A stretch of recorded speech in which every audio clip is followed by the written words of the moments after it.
Buenas noches. En este miércoles en el que por primera vez en la historia de la autonomía andaluza hay un presidente del gobierno de esa junta, una persona que no es del Partido Socialista y que por tanto se convierte en un hito histórico y sin precedentes.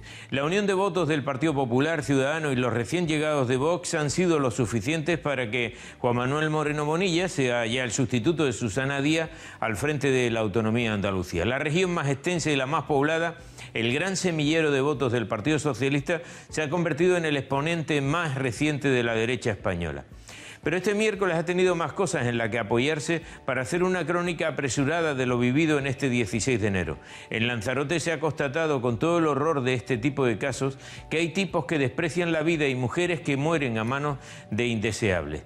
Dice que no se muere nadie de mal de amores, pero hay mujeres que mueren por amores malos y por tipejos que confunden amor con propiedad y de ahí que hagan daños irremediables. De este modo hemos ido conociendo que el marido de Romina Celeste, una mujer que vivía con el que creía que era su pareja para lo bueno y lo malo y con el que se había casado hace poco y que ahora anda contando unas historias que ponen los pelos de punta por el horror y la sangre fría expresada. No les voy a repetir lo que ya se sabe porque sería hurgar en una manera insensible en reflejar lo que ha hecho este individuo, pero de lo que no cabe duda es del desprecio que tiene por la vida, que es lo más sagrado que tiene una persona. Ya esta tarde ha ingresado en prisión y se continúa con la investigación para ver si se encuentra el cuerpo. Y hoy es la víspera del acto institucional que ha preparado para mañana el Gobierno de Canarias con motivo de la aprobación del nuevo Estatuto de Autonomía. Una cita que contará con una amplia representación de la sociedad civil y política de las islas y la asistencia de la ministra de Política Territorial y Función Pública, Meritxell Batet, en nombre del Gobierno de España, después de que Pedro Sánchez cancelara su asistencia, que vendrá luego el sábado para hacer un mitin. Por lo que se sabe, en estos momentos el acto está programado para las 6 de la tarde de mañana en el Auditorio Alfredo Kraus de Las Palmas de Gran Canaria. Va a estar presidido por Fernando Clavijo, van a estar presentes los portavoces insulares en el Congreso de los Diputados, el Senado y de los partidos políticos con representación en el Parlamento Regional, así como la presidenta de la Cámara, Carolina Darias.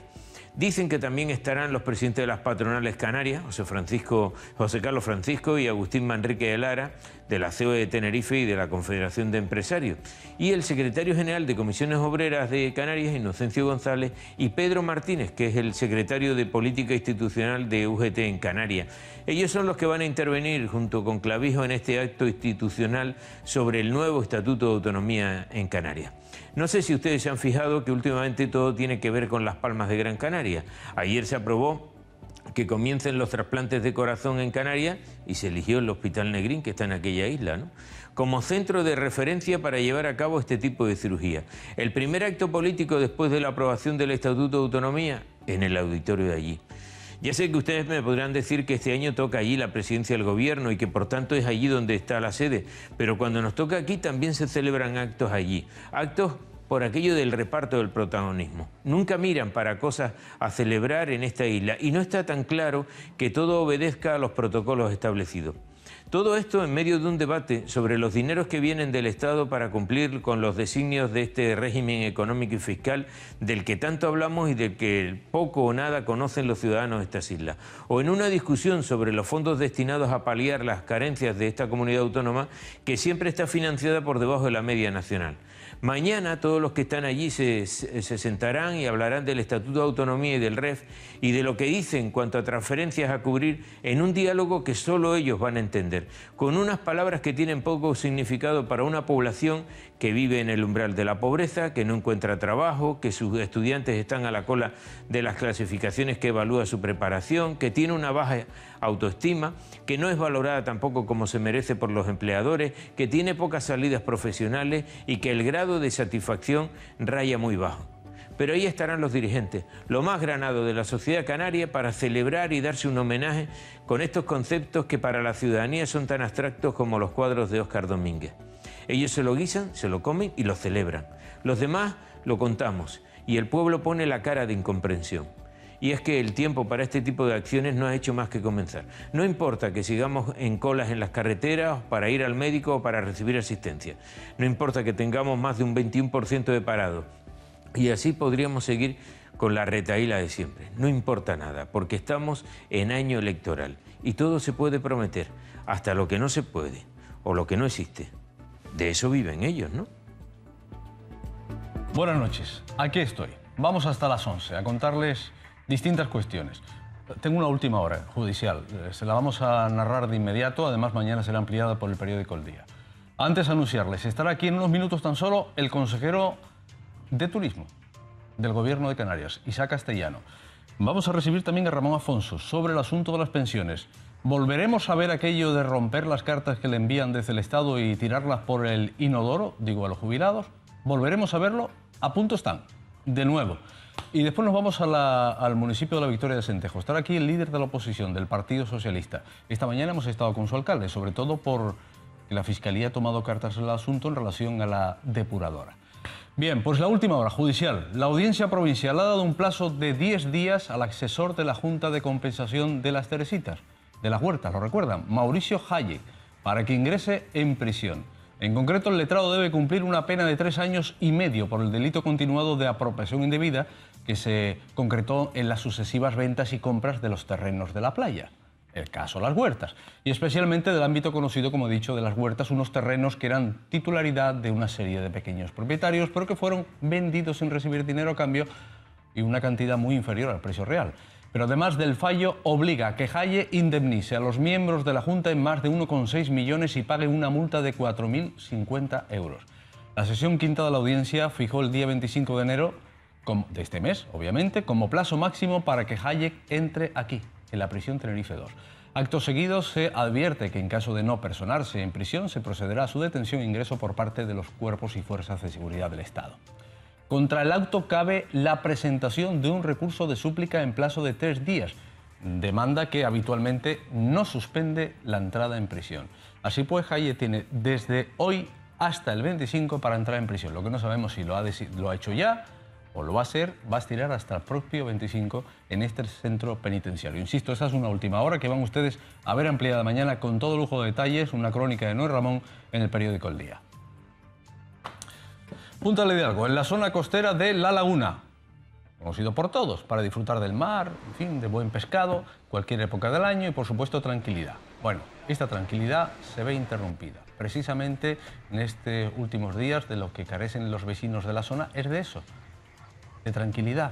Hace algún tiempo que los casos, y los cacos, los ladrones, se están haciendo con las suyas. Hoy hemos estado en el lugar y hemos preguntado.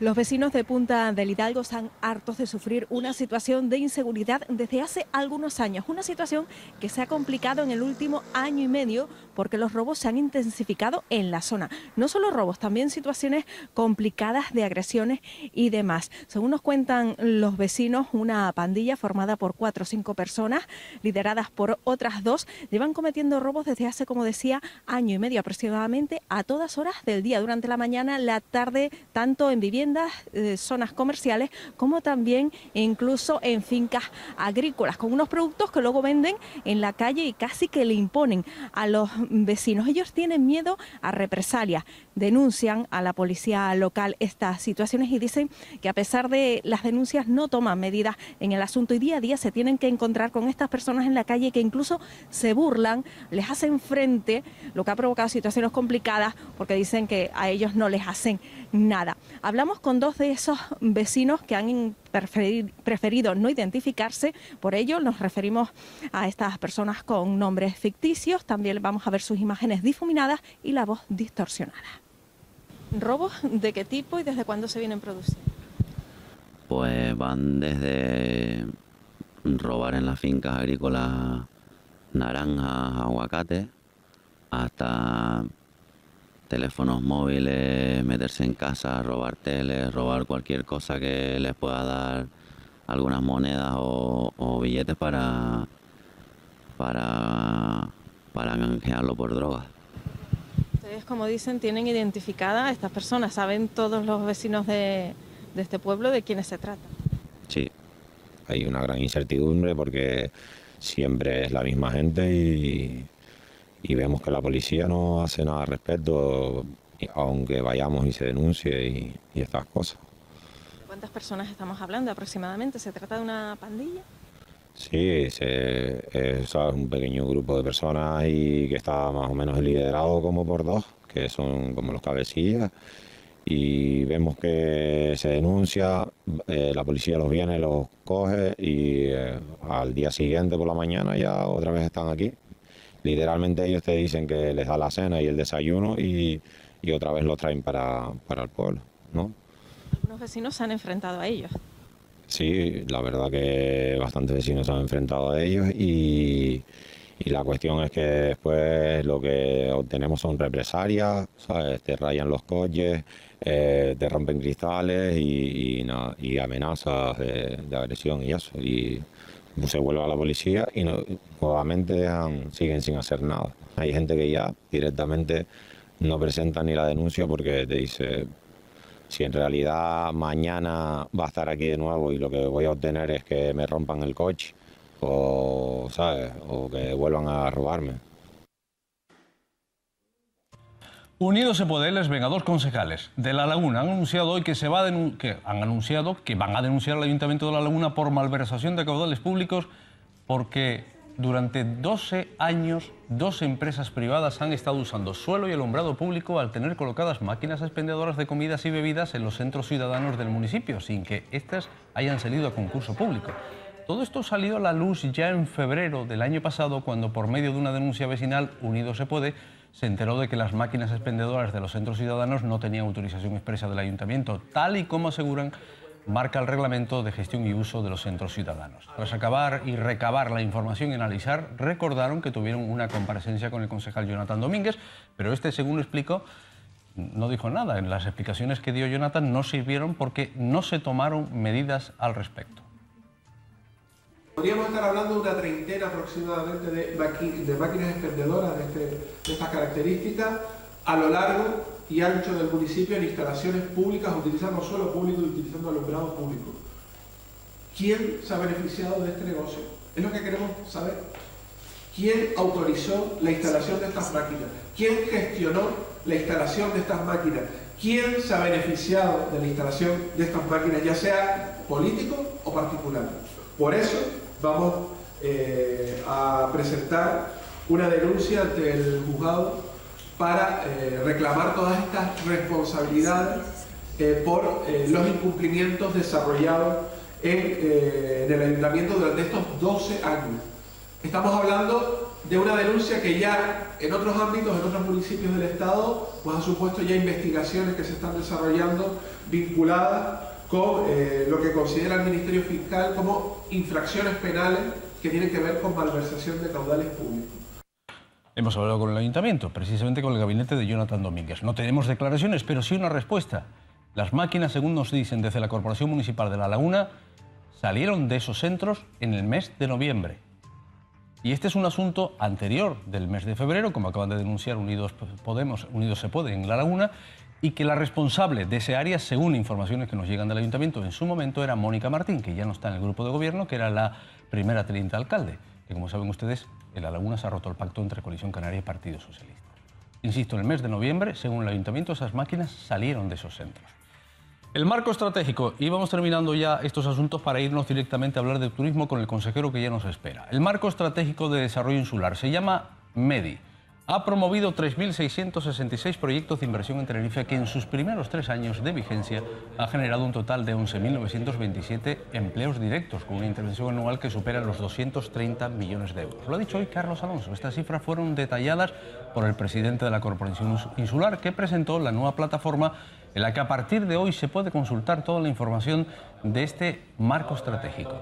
A través de la página web meditenerife.es se puede acceder a la plataforma y en ella encontrar datos relativos al nivel de ejecución de los 5 ejes en los que se estructura este MEDI, y que son Tenerife 2030, acción social, infraestructuras, empleo y sectores productivos, sostenibilidad y también medio ambiente. Todos ellos superan el 50% de ejecución en el caso del eje de acción social. Este porcentaje llega al 80-87% según datos de la corporación. La inversión que se ha desarrollado a través del Cabildo en empleo y en capacitación y en inversión en infraestructura y equipamiento ha supuesto contribuir a la creación de 12.000 empleos a tiempo completo anuales en estos 3 años, ¿no? Por tanto, una contribución importante. A ver, vean estas imágenes. Para ustedes esta compañía será muy familiar. Norwegian. Atención, esta aerolínea va a cerrar sus bases en Gran Canaria, Tenerife y Mallorca. Es un despacho firmado por la agencia EFE en Barcelona. Va a disminuir las frecuencias de vuelo de estas instalaciones y cancelará la ruta Tenerife-Sur-Roma en el marco de un programa de reducción de costes en aeropuertos de Europa y Estados Unidos a partir del mes de abril. También tenemos novedades sobre Ryanair, pero de momento lo de Ryanair es puro rumor. En este caso, esto está confirmado, estos cambios no afectarán a ninguna de las otras 5 bases de Norwegian que tiene en España, concretamente en Barcelona, donde tiene 2 bases, una de corto y otro de largo radio, Alicante, Málaga y Madrid, ni tampoco en su sede cooperativa de la capital catalana, en Barcelona. Así pues, lo que sabemos a estas horas es que la aerolínea Norwegian cerrará sus bases en Gran Canaria, Tenerife y Mallorca y va a disminuir las frecuencias de vuelo de estas instalaciones y cancelará la ruta Tenerife-Sur-Roma. ¿Cómo va a repercutir esto en el turismo, principalmente en Canarias? No sabemos si ahora mismo ya hay un análisis hecho por parte del Gobierno de Canarias, porque es una noticia que acaba de salir. Isaac Castellanos, el consejero de Turismo, ha venido aquí para hablar de otras cuestiones, pero oiga, las noticias pasan cuando pasan. Muy buenas noches, consejero. Hola, muy buenas noches. Gracias por estar con nosotros esta noche. Esta noticia la conocía usted esta tarde, la conocíamos todos esta tarde, por eso he dicho que es una noticia fechada en Barcelona por la agencia EFE.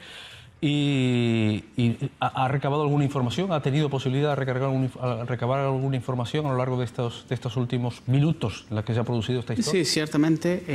La noticia ha saltado, como bien indicaba, en los últimos minutos, en estos momentos previos a la entrevista, con lo cual es cierto que necesitamos tiempo para dimensionar el alcance y las consecuencias de esta reestructuración que a nivel global va a acometer la compañía. Es verdad que los datos preliminares apuntan a una leve reducción de frecuencias en el caso de Canarias. En cualquier caso, sí que además tengo que anunciar que ya hemos concertado una reunión en la próxima feria de Fitur, precisamente para recabar más información y hacer un análisis con la compañía acerca de su relación futura con nuestro archipiélago, siendo conscientes de que es una noticia de importancia, pero que en cualquier caso hay que dimensionar en su justa medida. Y en principio todo parece apuntar que la reducción de frecuencias con respecto a nuestro archipiélago va a ser mínima. También tendremos que analizar las consecuencias en cuanto a la generación de empleo, a los empleos que existen en nuestro archipiélago. Pero ya estamos, evidentemente, a partir del momento en el que salta la noticia, recabando esos datos. Señor Castellano, ¿qué significa que una empresa tenga base en las islas, por ejemplo? Que tenga aviones aquí fijos, que tenga tripulaciones aquí fijas, que tenga personal aquí. Claro, efectivamente, estamos hablando de trabajadores que se encargan de mantener la operatividad de la compañía. En estos momentos, repito, tenemos que esperar porque la propia compañía no ha dado datos acerca de a cuántos empleados puede afectar. Se habla de trabajar en la línea de que la afección desde el punto de vista de la destrucción de empleo sea mínima, pero no tenemos datos. En cualquier caso, desde el momento en el que salta la noticia, nos hemos puesto en contacto y ya le digo que hemos concertado esa cita en Fitur para hablar de esta cuestión y analizar el futuro. Bueno, también tengo más noticias ahora mismo, que sufrirá una reducción de frecuencias semanales de 9 a 7, la ruta Tenerife-Norte-Madrid. Madrid, efectivamente. No sé qué puede suponer eso para el turismo peninsular, de 7 a 9, no lo sé. No, los datos en cualquier caso, con respecto a la capacidad aérea con la península, apuntan en la buena dirección con respecto al año 2019, con incrementos tanto en la temporada de invierno que está por cerrarse como en la próxima temporada de verano. Desde luego estamos haciendo una apuesta importante por recuperar el mercado peninsular, que después de la crisis que sufrimos se resintió de una forma considerable. Una estrategia que por otra parte está dando resultados, tanto es así que en el presente año 2018 ha contribuido a compensar en cierta medida, no en su totalidad, evidentemente, la pérdida que se produce en otros mercados. Seguimos apostando en esa línea y, repito, los datos, con independencia de que tendremos que dimensionar el alcance de la decisión de esta reestructuración apuntada, que en principio parece que va a ser mínimo el impacto. En principio esperamos que seguir progresando en esa recuperación del mercado peninsular. Pero la noticia de Ryanair sí era anterior, al menos unas horas anteriores, ¿no? Porque, bueno, la Ryanair, no de Ryanair, cuidado, porque según la Asociación Europea de Pilotos, ECA, que son las siglas en inglés, Ryanair plantea o amenaza con cerrar sus bases en Canarias. Pero ciertamente cuando lees la información lo que dice es que ha puesto sobre la mesa en la negociación del convenio esa amenaza. Ha puesto esa amenaza, con lo cual no sabemos cómo se va a sustanciar y si se va a sustanciar finalmente. O simplemente se queda una amenaza a los trabajadores. Pero además tenemos que ser conscientes de que en el sector de las aerolíneas, como en el conjunto de la industria turística, vivimos unos escenarios volátiles con una incertidumbre que parece ser creciente y en la que nosotros, evidentemente, desde el punto de vista de la administración, como cualquier agente del sector, lo que tenemos que hacer es seguimiento y, evidentemente, actuación frente a las circunstancias que se pueden ir presentando. Más allá de hacer una valoración sobre posibles futuribles que yo creo que a veces solo pueden contribuir o solo contribuyen a generar una alarma que en muchas ocasiones suele ser desmedida, pero que en cualquier caso, evidentemente, el trabajo que nos corresponde y para eso aprovechamos ferias como la de Fitur, como la de Londres o Berlín, para pulsar, digamos, las impresiones del conjunto del sector y poder adelantarnos a los acontecimientos que se puedan producir. Desde luego nuestra estrategia va a seguir pasando por profundizar en la mejora de la conectividad, de frecuencias, de nuevas rutas, de más compañías, para hacer que ante una posible eventualidad que se presente con una compañía aérea, que siempre es importante, de hecho hay que decir, en el caso de Monarch, que en su momento, cuando se produjo la quiebra, las consecuencias todavía en cierta medida perduran, pero tenemos que ser capaces, en la medida en que podamos controlar otras variables, de tratar de minimizar estos efectos que se puedan producir, repito, sin generar quizás una alarma que a veces puede resultar desmedida. De aquí a abril hay tiempo de hablar con Ryanair, por lo menos, y a ver cómo se desarrollan las negociaciones entre el personal y la empresa con Ryanair. Usted ha hablado de dos ferias importantes, de Fitur, de ITB Berlín, pero después tenemos la World Travel Market, ¿no? Y las cosas en el Reino Unido, mire usted, hoy Theresa May se ha salvado la peluca por 19 votos, ¿eh? Por 19 votos. La moción de censura de Brian Coy no ha prosperado. Pero, ¿esto qué podía significar? O sea, vamos a ver, para quien no lo sepa, ¿no? Ella llega a un acuerdo con la Unión Europea para la desconexión. Pero cuando lo lleva al Parlamento británico le dijeron no nos gusta ese desenchufe que nos has traído, no nos gusta y lo pierde. Bueno, le presenta una moción de censura, ahí pasa lo que pasa en la Cámara de los Lores y finalmente la supera. Por 19 votos, también es verdad porque Irlanda del Norte le echa una mano, ¿no? Todo esto que está pasando en el Reino Unido, todo esto que está ocurriendo allí, que hasta el otro día no era el extranjero, pero ya empieza a ser el extranjero, ya sabemos cómo va a afectar a la agricultura, cómo podría afectar a la agricultura. Pero al turismo, estamos hablando de que se devalúa la libra, estamos hablando de cosas que pueden ocurrir, pero esto cómo, ese estornudo ahí, ¿cómo nos va a gripar a nosotros? Hay un cálculo, ya sabemos que hay una mesa de seguimiento, sabemos que hay una comisión y demás, pero ¿cómo? ¿Se puede medir eso, consejero? Con toda certeza, el fenómeno del Brexit es el elemento que está introduciendo más incertidumbre en el sector turístico y, por supuesto, en nuestro archipiélago. Cobra especial importancia si tenemos presente que en torno a un tercio de los turistas que nos visitan proceden del Reino Unido. Por lo tanto, a partir de aquí podemos, digamos, vislumbrar el alcance que podrían tener las consecuencias de los diferentes escenarios. Porque lo que es cierto es que a partir de la decisión adoptada por el Parlamento británico entramos en un escenario de tierra desconocida, en el que todavía no sabemos cuáles van a ser las consecuencias. Se están hablando de diferentes posibles escenarios que van desde una marcha atrás con respecto al proceso del Brexit, fenómeno que hasta hace unos meses parecía imposible. Hay personas relevantes que lo están poniendo sobre la mesa, aunque parece un escenario, en cualquier caso hay que decirlo, poco probable. Se habla de un escenario de ampliación del plazo de negociación para no entrar ya a finales de marzo en ese proceso de Brexit sin acuerdo.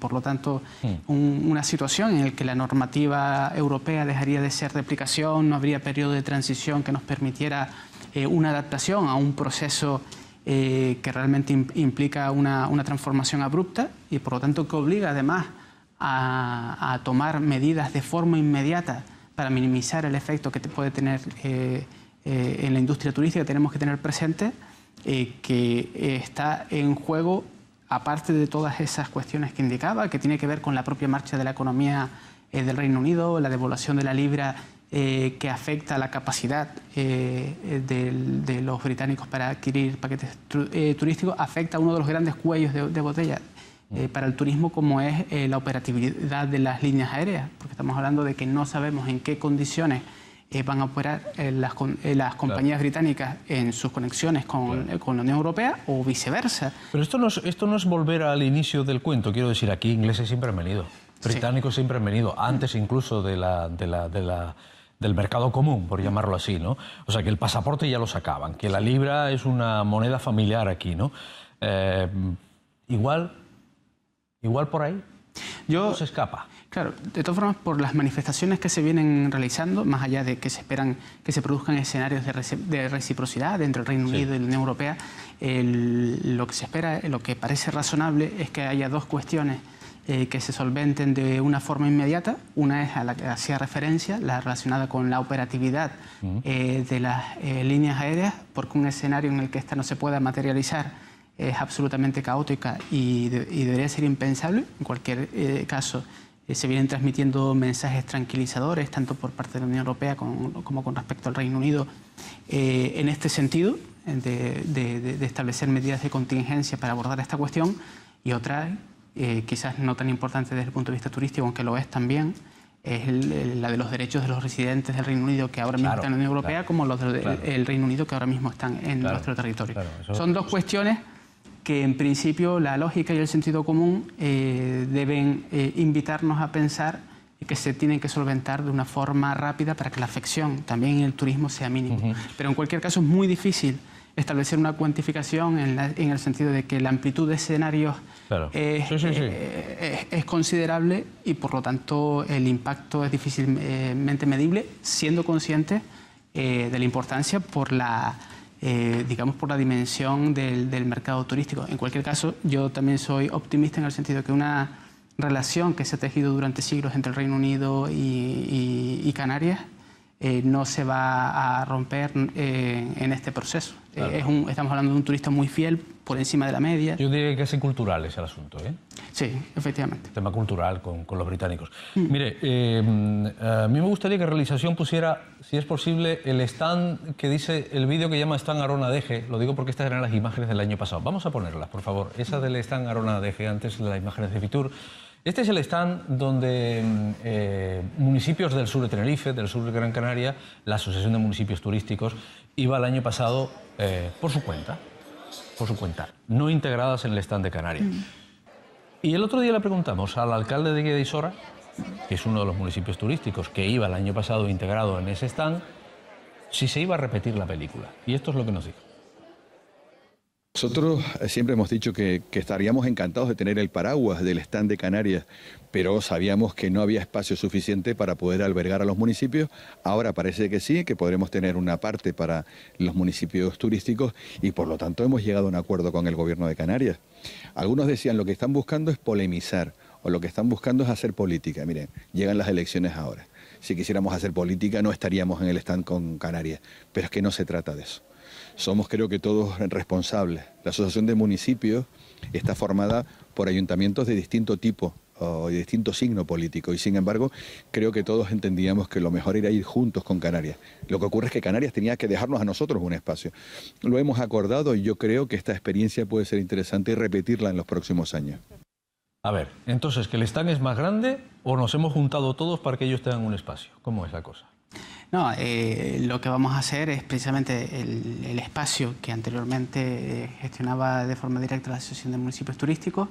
En este caso se establecerá en la feria en Fitur, bajo el paraguas de la marca Islas Canarias. Yo creo que esta es una situación que es deseable, con espacios disponibles para el establecimiento de presentaciones o reuniones que se gestionarán de forma conjunta, tanto por la Asociación de Municipios Turísticos de Canarias como por la FECA y la FECAM. O sea, ha habido una negociación, pero ha habido un acercamiento de ellos, un acercamiento de ustedes. No, tengo que decir que el acercamiento y la voluntad de alcanzar un acuerdo ha sido mutuo. En cualquier caso, también quiero señalar que creo que en el año pasado quizás incluso se magnificó la polémica, en el sentido de que había una serie de municipios, en este caso de la AMTC, que entendían que necesitaban un espacio para el establecimiento de estas reuniones o presentaciones en la feria, reservaron su espacio y desarrollaron su trabajo. Es decir, en este aspecto yo creo que no hay nada que reprochar, más allá de que me parece más deseable quizás la circunstancia por el beneficio mutuo por parte también de los municipios, que en este caso acuden a Fitur también bajo el paraguas de la marca Islas Canarias. Pero repito, quizás el año pasado se polemizó o se magnificó una polémica que desde luego para la Consejería no existía, aunque evidentemente la situación de este año, 2019, con la que acudimos a Fitur, desde el punto de vista de la proyección de la marca y de la posibilidad de evitar la generación de ciertas confusiones, pues me parece más deseable para todos. Pues, consejero, que igual la culpa fue nuestra y todo, ¿eh? Que le dimos más salsa de la que llevaba el pescado, no lo sé. No, ni mucho menos. Yo creo que no se trata tampoco en estos momentos de buscar responsables, porque, repito, desde el punto de vista de lo que son las consecuencias de la propia promoción de nuestro archipiélago, fueron mínimas, más allá que siempre tenemos que buscar espacios para la concordia, para el acuerdo, el consenso, y en ese sentido tengo que decir que las dos partes desde un principio hemos apuntado en la dirección correcta. Bueno, mañana veremos el stand, ¿no? Porque lo van a presentar mañana. Vale. Sí, efectivamente. Y el lunes estarán ustedes todos en Fitur ya, directamente. Oiga, además de esta novedad, ¿hay alguna novedad para Fitur? Y ahora entramos en otro tema, y me gustaría, perdón un momento que apunte, además me están llegando los mensajes, hay un montón de mensajes y de preguntas para el consejero de Turismo. Lo que pasa es que aquí hay muchas preguntas, las voy a formular, pero muchas preguntas que deben ser respondidas por el consejero de Turismo del Cabildo de Tenerife. Lo digo, ¿vale? Porque las estoy viendo aquí y me parece que eso es una información más insular que regional, porque estamos hablando con el consejero de Turismo del Gobierno de Canarias. Además de esa, que ya para nosotros es una novedad, porque ya van todos juntos bajo el mismo techo, el mismo paraguas, ¿hay alguna cosa relevante que usted vaya a destacar? Y ya me la adelante hoy.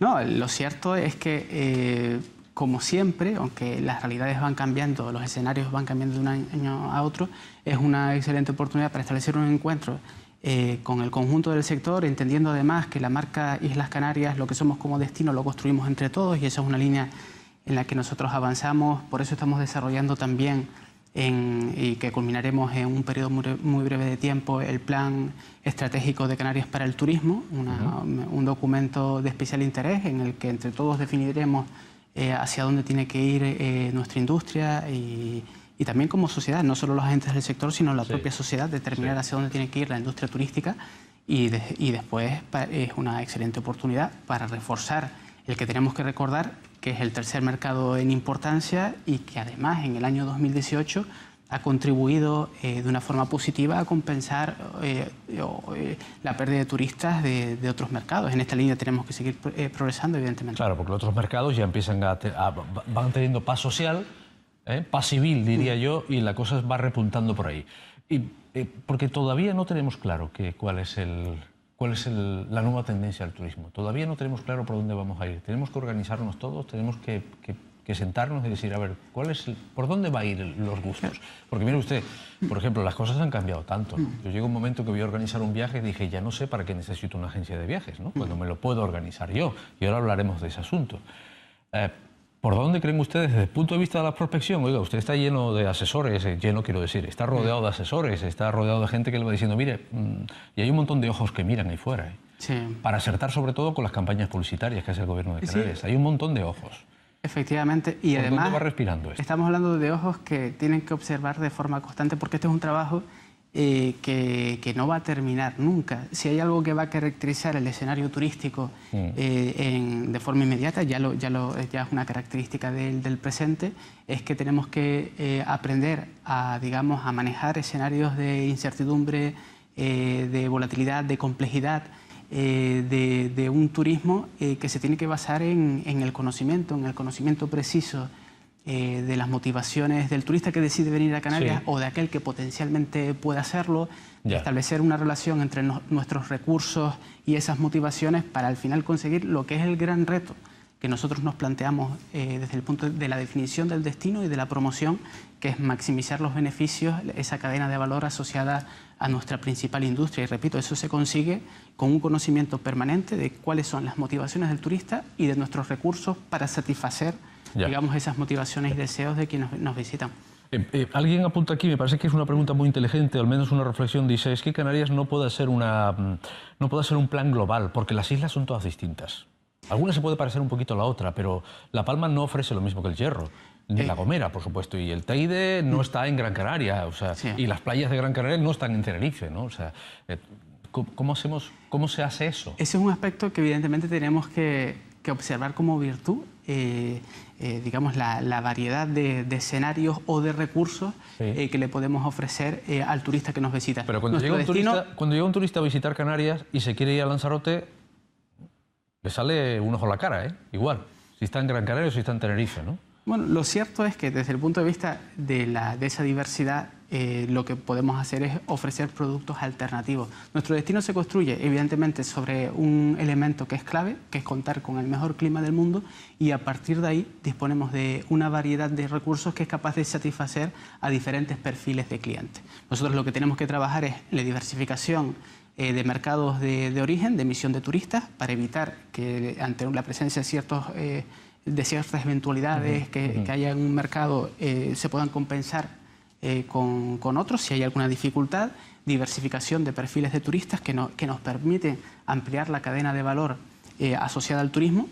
Repito, que se construye sobre la base del mejor clima del mundo, pero que después tenemos que ser capaces de captar a aquel turista interesado en la gastronomía, con aquel turista también que motivado por la belleza de nuestros paisajes e interesado en hacer actividades de senderismo en nuestra isla, aquel que quiere aprovechar nuestro clima para realizar la práctica deportiva, ya sea en eventos o en entrenamientos a lo largo de todo el año, en definitiva de contactar con todos esos perfiles que nos permitan incrementar la cadena de valor y además establecer sinergias con otras actividades económicas que se hacen en Canarias. Porque hay algo que se repite en muchas ocasiones en Canarias cuando se habla del monocultivo del turismo, y a veces lo que nos olvidamos es la oportunidad que nos ofrece para desarrollar otras actividades. Tanto es así que el último informe de Impactur lo que nos viene a decir es que de cada 100 euros de valor añadido que se generan de forma directa en la industria turística, hay una generación de valor añadido de 52 euros en otras actividades. Y eso lo que pone de manifiesto es la capacidad que tiene el turismo para ejercer una tracción sobre el resto de actividades económicas que existen en nuestro archipiélago, para además impulsarlas. Experiencias especialmente exitosas han sido las que hemos desarrollado, por ejemplo, a través de Crecer Juntos, que ha impulsado la conexión entre el sector primario y la industria turística, con un incremento importante en la venta de productos, además, que tenemos que recordar que son de excelente calidad. Pues esa experiencia tenemos que ser capaces de reproducirla con todas aquellas actividades que son capaces de conectarse con la industria. Mire que costó eso, que algunos veíamos como una gran lógica, mire que costó eso. Pero yo decía antes lo de la interconectividad, del trasvase de turistas de una isla a la otra, porque Tenerife, Gran Canaria, Lanzarote, no absorbe la mayoría de las visitas turísticas. Y le dices, La Palma, La Palma, ¿y cómo puedo ir a La Palma? ¿No? Además que les cuesta muy caro, por ejemplo, La Palma. Después está claro, tenemos clarísimo que el trabajo que puede hacer el Cabildo de Lanzarote exteriormente es importante. El caso de Gran Canaria es potentísimo. El caso de Tenerife ya no digamos, ¿no? Igual el de La Palma se ha dormido más. Pero esos turistas que tenemos aquí que pueden visitar otras islas, eso no digo yo que tengan el 75% de los viajes, pero una isla podría vivir de la otra. ¿Se podría hacer de alguna manera? ¿Se hace de alguna manera? Porque cuando vendemos Canarias, ¿no? Y además vendemos todas aquellas cosas. Cuando viene el extranjero buscando lo que vio en una foto y está en La Palma, pero está en Tenerife, él está en Tenerife, ¿cómo podíamos hacer eso? Desde luego, como es una ocurrencia mía. Como gobierno, no, ni mucho menos. Como gobierno proyectamos la marca, con todos sus atributos, la marca Islas Canarias, con toda esa diversidad de recursos a la que antes hacía referencia, siendo conscientes de que evidentemente el propio turista tomará sus decisiones en función de los recursos que encuentre, estableciendo alternativas. Evidentemente, esta es una alternativa perfectamente viable en función de las propias circunstancias del mercado, pero nosotros como gobierno, repito, vendemos y proyectamos las virtudes de Canarias en su conjunto y de todas las islas, por supuesto. Ya. Alguien dice, La Gomera es una excursión más de los turistas del sur de Tenerife. Bueno, es que La Gomera está muy bien conectada, entonces es fácil llevar allí a los grupos de turistas. Oiga, las campanadas de este año nos costaron 500.000 euros. Pues tengo que decir que bueno, los costes se dividen en diferentes conceptos. Lo que fue la retransmisión tanto en Telemadrid como en los medios de A3 Media se situó un presupuesto en torno a los 195.000 euros, más la organización del evento que ascendió a unos 200.000 euros aproximadamente. Pero tengo que decir que más allá del análisis desde el punto de vista político, desde el punto de vista más técnico, la campaña ha sido un rotundo éxito en la medida en la que nos ha permitido obtener o captar muchos medios que nosotros llamamos medios ganados. Medios ganados son medios por los que no pagamos, con un alcance estimado de lo que ha sido esta campaña de en torno a los 33 millones de personas. Hacemos una estimación del coste que podría haber tenido una campaña pagada para tener este alcance, y la estimación se sitúa en algo más de 5,5 millones de euros. Eso es solo para dar buena cuenta desde el punto de vista promocional la campaña ha sido un éxito, y además forma parte de un procedimiento que viene desarrollando el Gobierno de Canarias a través de Promotur, que es el establecimiento de campañas aprovechando acontecimientos o fechas señaladas en el calendario que nos permiten introducir, digamos, la imagen de Canarias, proyectar una imagen favorable de nuestro archipiélago en el exterior, y en este caso tenemos que recordar que el mercado peninsular, como decía anteriormente, es el tercer mercado en importancia, pero desde luego hemos sido capaces de aprovechar primero un debate que existía... El de la hora. El de la hora. Fue un debate que se desarrolló a lo largo de 2018, que nos dio la oportunidad de ofrecernos, además, como territorio singular, y esto es una especificidad de nuestro archipiélago.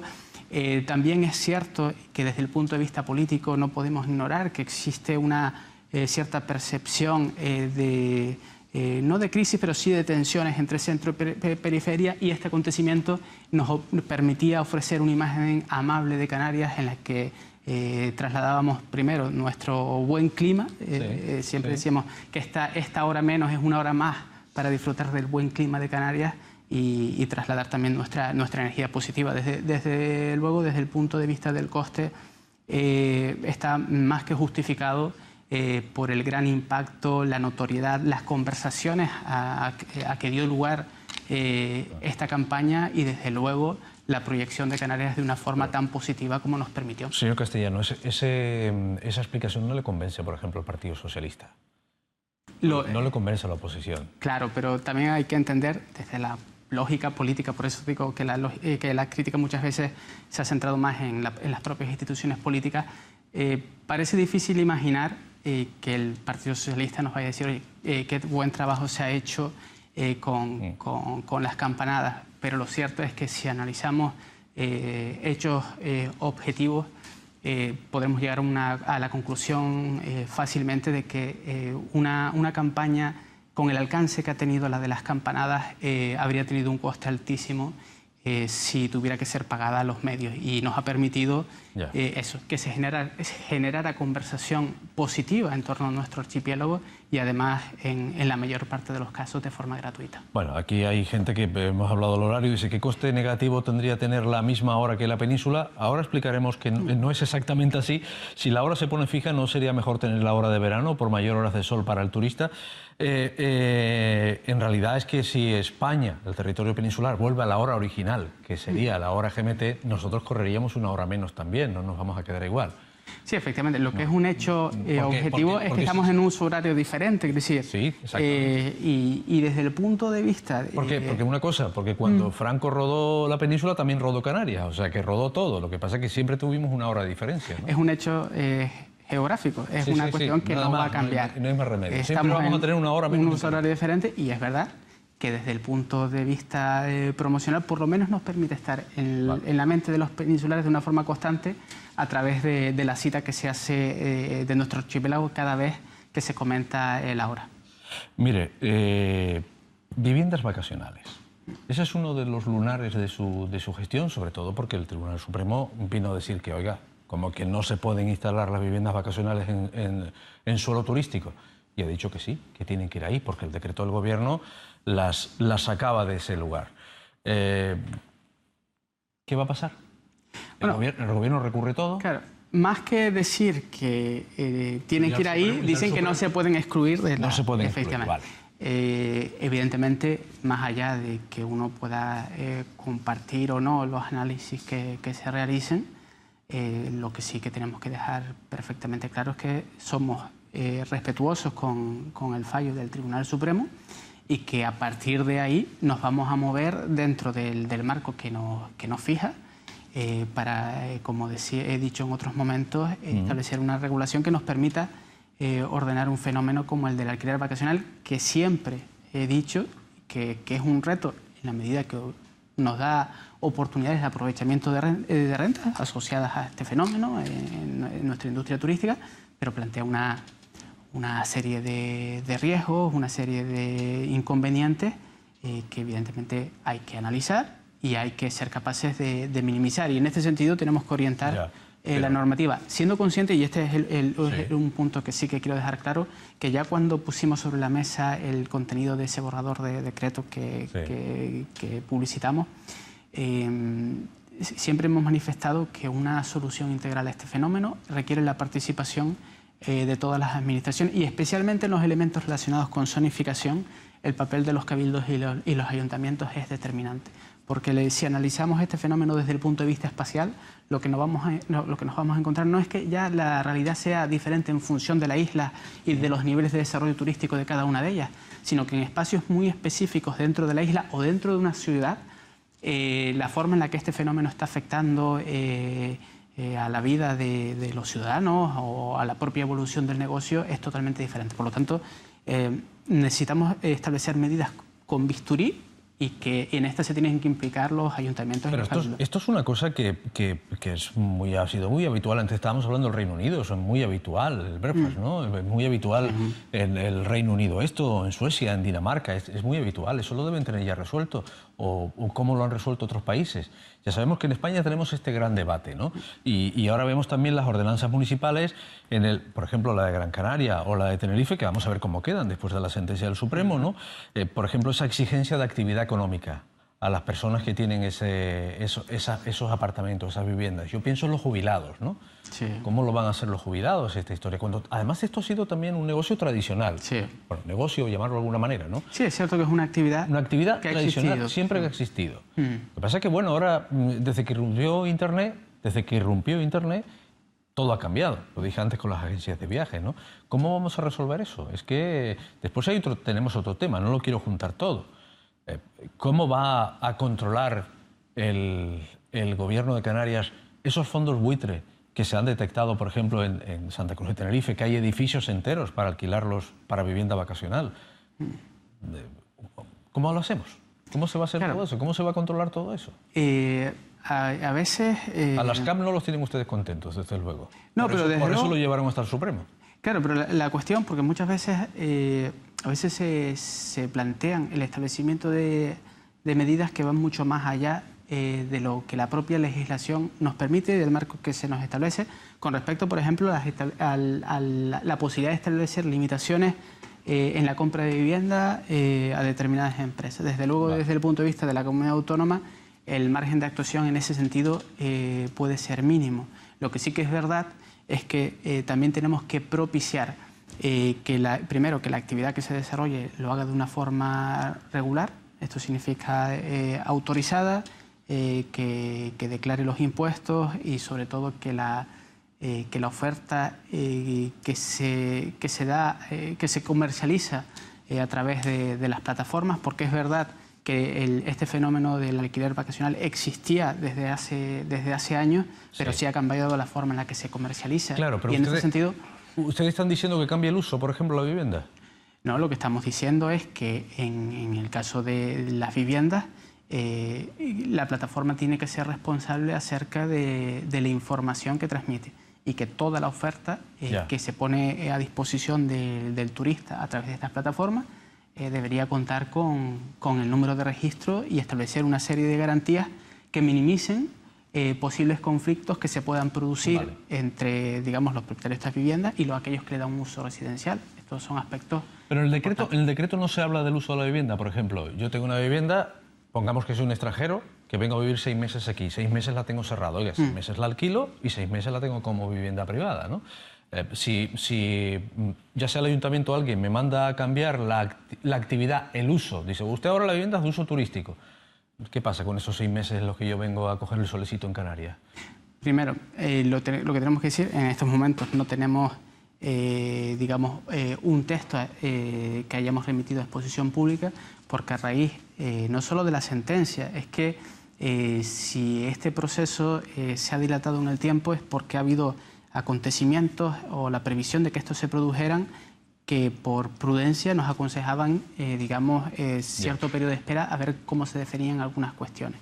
Estamos hablando de regulación por parte del Estado, como ha sido el decreto ley de alquiler y vivienda, que establece una medida que para nosotros era muy importante y en las mesas de trabajo que se venían desarrollando la poníamos sobre la mesa, que es la posibilidad de que las comunidades de vecinos tomen decisiones acerca de si esta actividad se puede producir o no, porque hasta el momento, digamos, para prohibir en una comunidad de vecinos el alquiler vacacional se requeriría, en los casos en los que no estuviera establecido en los propios estatutos, se requería la unanimidad. Estos son aspectos que han cambiado. Estamos todavía pendientes también nosotros de algunas sentencias sobre nuestro decreto vigente y también en estos momentos estamos inmersos, o en este caso en el Parlamento de Canarias está inmerso en un proceso de reelaboración, revisión de la Ley de Renovación y Modernización Turística, en la que también se van a introducir elementos relacionados con el alquiler vacacional. Por lo tanto, en estos momentos no podemos hablar de un texto específico porque venimos trabajando precisamente atendiendo a todos estos condicionantes.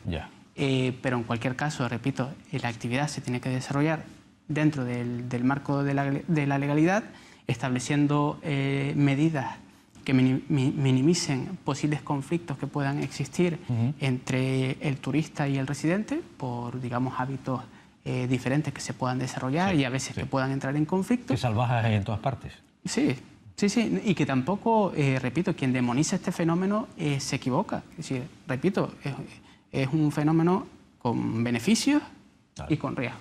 Y en ese sentido tenemos que establecer un balance adecuado, pero que con todas estas condicionantes estamos revisando nuestro propio borrador y en este sentido plantearemos una propuesta. Bueno, me permite que hay un par de preguntas. ¿Qué opina de la imposición de AENA sobre el parche que va a ser en el aeropuerto Tenerife Sur? ¿Al final se saldrá con la suya o pararemos esta discriminación? Dice alguien. ¿Hay conversaciones del Cabildo de Tenerife y reuniones para cambiar el proyecto? ¿Sabe usted algo al respecto? No sé en cómo quedará, sí que es verdad que comparto el objetivo planteado también por el Cabildo, en el que se pone de manifiesto que la terminal del aeropuerto Tenerife Sur es manifiestamente mejorable. Tenemos que considerar que los aeropuertos son la puerta de entrada y salida de nuestros turistas, por lo tanto es la primera impresión que se llevan y también la última, y que desde luego yo creo que todos tenemos presentes que esta terminal de Tenerife Sur es, como decía anteriormente, bastante mejorable. Vale, no solo el sur tiene una terminal obsoleta, con la bajada de precios interinsulares, la terminal de los vuelos entre las islas de los rodeos ha quedado pequeña también. ¿Se hará algo al respecto? Es una pregunta que si usted tiene respuesta o reflexión sobre la misma, ya que la hace el televidente o la televidente, se la pido. Sobre el aeropuerto de los rodeos. ¿Se hará algo al respecto? Según esta persona se ha quedado pequeño. ¿Se está explotando? Dígame. No tengo ahora mismo información sobre posibles medidas. Irán a las islas juntas, ya lo dijo antes. ¿Se está explotando turísticamente la reserva de la biosfera de Anaga? ¿Cómo ve la creación del mirador en condiciones en Las Teresitas? ¿Ayudará al gobierno de Canarias a la compra de los terrenos? Hay algunas preguntas aquí que yo creo que nos las podría responder bien Alberto Bernabé, ¿no? El consejero de turismo del Cabildo de Tenerife. No le voy a poner en apuro, más en apuro, pero voy a leer, intentaré leerlas todas por lo menos para que vean que han llegado, ¿no? Dice, al final tanto se nos vendió que el turismo ruso era el futuro, ¿en qué quedó? Bueno, es un turista, desde luego, desde el punto de vista del gasto, un turista interesante en el que nosotros tenemos que seguir trabajando. Desde el punto de vista numérico, en la actualidad no es especialmente significativo y sin embargo sí que es verdad que por nivel de gasto resulta interesante y desde luego, repito, la estrategia de diversificación de mercados también pasa por el crecimiento de algunos de ellos, vale, que no tienen en el presente quizás tanta importancia como otros. Sí, bueno, también el precio del rublo, cómo funcionaba la moneda, se desplomó y a los rusos esto les parecía incluso más caro que lo que había. Ahora lo que hay es mucho italiano, pero los italianos no vienen a hacer turismo sino escapando de los impuestos en Italia, ¿no? Alguien dice, ¿por qué no se hace una ruta cultural por la historia y lugares que frecuentó Amaro Pargo? Hombre, yo esto puedo responder, no solamente Amaro Pargo, hay tantas rutas y tantas cosas interesantes. Yo siempre cuento la anécdota del Puerto de la Cruz. Hay un libro interesante de Lemus, no recuerdo el nombre de pila, pero vamos, en la librería Lemus, que habla de los visitantes ilustres que pasaron por el Puerto de la Cruz, desde los Beatles, Churchill y demás. Y un día se me ocurrió decir, oiga, ¿por qué no aprovechan ustedes el Puerto de la Cruz? Y ya que hay algunas estatuas de bronce de la Virgen María, ponemos unas estatuas de bronce, aquí estuvo Churchill, aquí estuvieron los Beatles y tal, para que la gente, en fin, llenara el Puerto de la Cruz o Agustín de Betancourt, nada menos, ¿no? Llegar el Puerto de la Cruz de ilustre. Y lo que me respondió el alcalde de la época es que ya tenían una calle con el nombre de Agustín de Betancourt, ¿no? Pero bueno, eso igual también es una idea lauca mía, ¿no?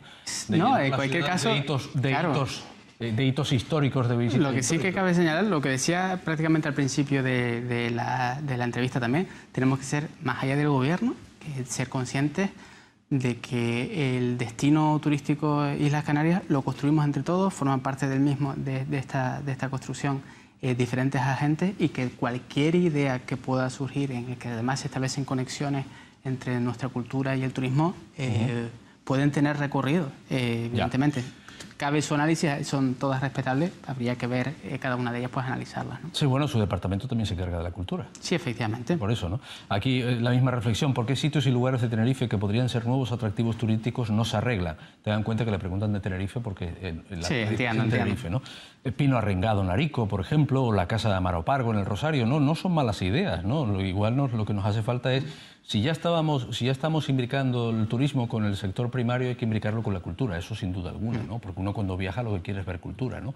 Se pondrá por fin, peaje para subir al Teide con un precio simbólico, yo sé que esto es para el Cabildo, ¿no?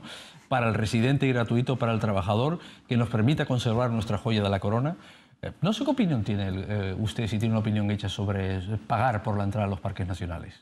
Vamos a ver, es cierto que en determinadas circunstancias, en espacios que son especialmente frágiles, el establecimiento de una tasa puede tener cierto interés. Desde el punto de vista de la protección y de la posibilidad que nos permite, digamos, cubrir ciertas externalidades, ciertos costes que no asume a veces, en este caso, el visitante a ese espacio frágil.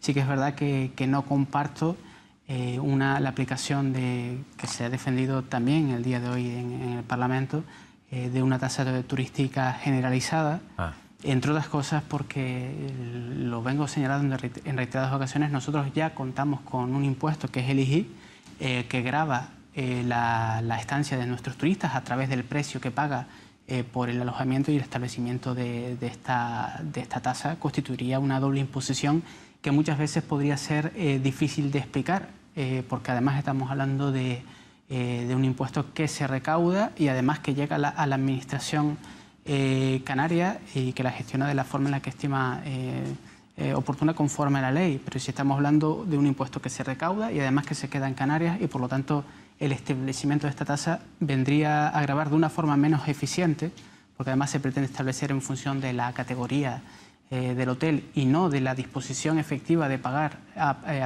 que manifiesta el turista cuando reserva una habitación.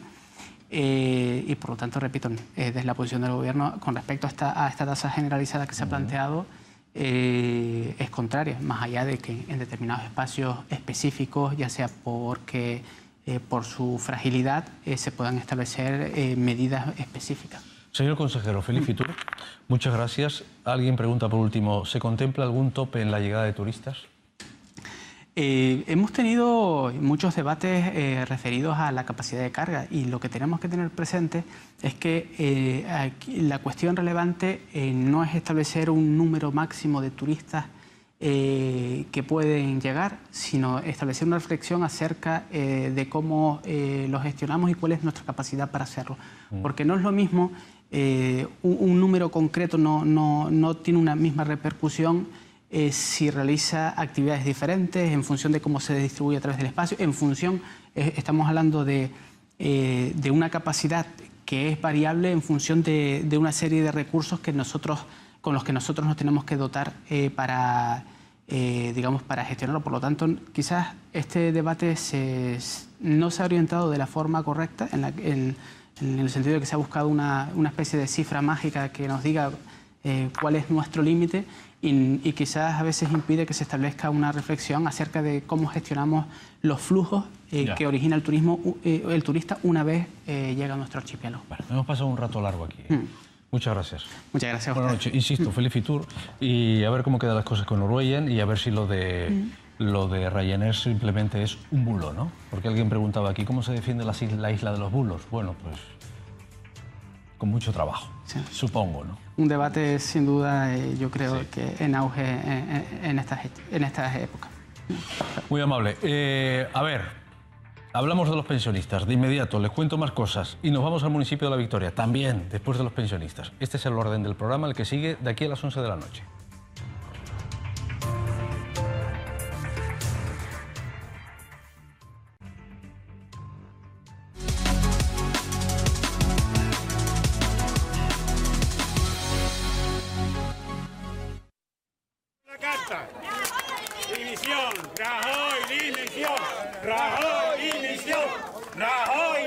Volveremos a ver este gesto antes de que lleguemos al mes de febrero. Los pensionistas tiraban por el váter las cartas que les enviaba el gobierno de Rajoy anunciando la paupérrima subida de las pensiones, y ahora enfilan sus críticas al gobierno de Pedro Sánchez. Dicen que el gobierno del PSOE les ha hecho una inocentada publicada precisamente el pasado 28 de diciembre, un real decreto con el que mienten y faltan al respeto a los pensionistas.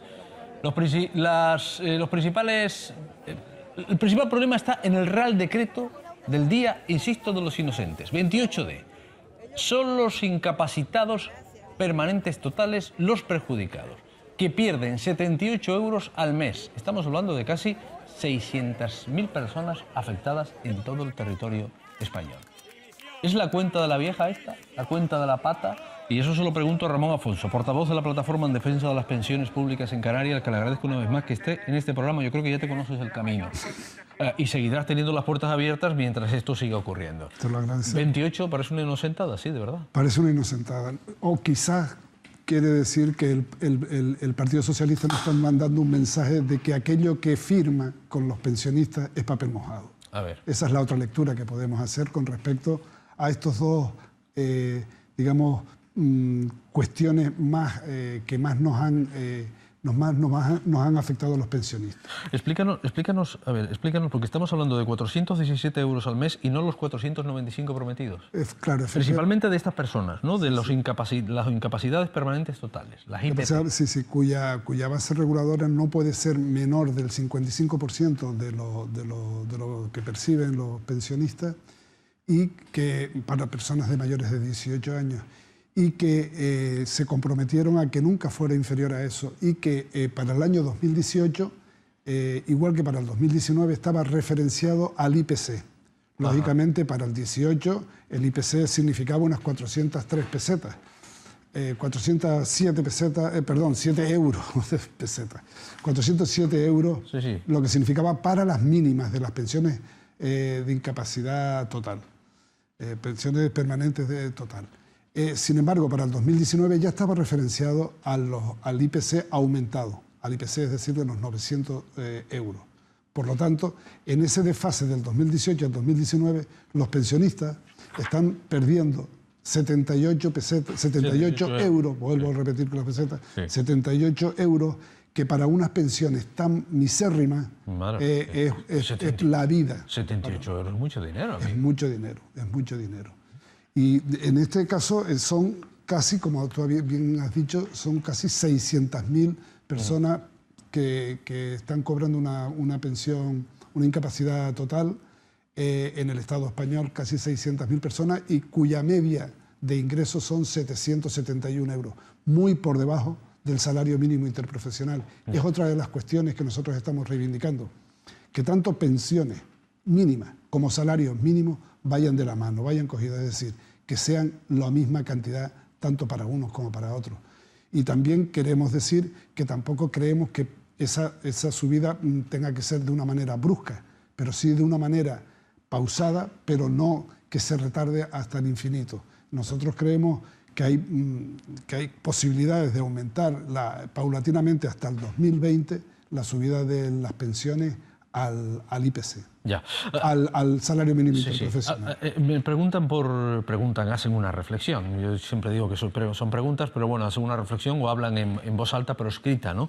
Dice, buenas noches, no entiendo cómo a los pensionistas se les descuenta el IRPF.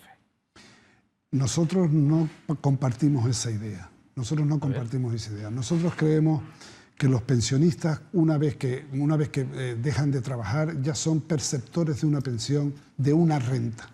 Por lo tanto, tienen que ser de manera solidaria, tienen que aportar vía impuestos, pues porque los pensionistas cuando dejan de ser trabajadores no se mueren, siguen utilizando los servicios públicos, los transportes, los servicios sanitarios, los servicios sociales. Por lo tanto, de manera solidaria creemos que tienen que aportar en la medida de sus posibilidades. Eso sí, en la proporción que le correspondiera según sus ingresos.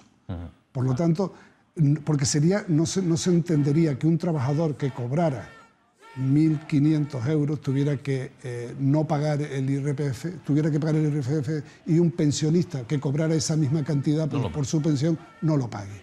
Por eso nosotros no estamos de acuerdo con esas son propuestas que desde nuestro punto de vista están lanzadas como fake news, o sea, son noticias falsas y mentiras evidentes para ganar a un electorado un poco despistado.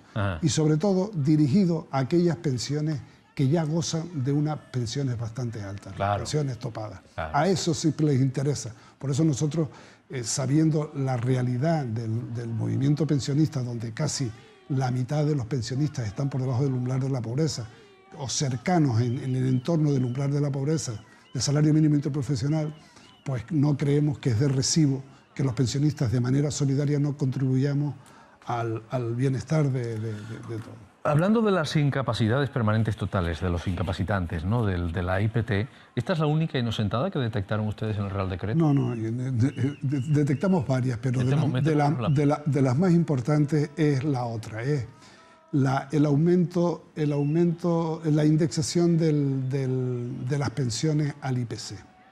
Ese es el otro engaño que nos han metido de soslayo en este Real Decreto. Si tiramos de hemeroteca vemos que desde que se produjo la moción de censura del Partido Socialista, una de los mantras que repetía constantemente el presidente del gobierno es que garantizaba que las pensiones se iban a actualizar al IPC para siempre y a través de una ley.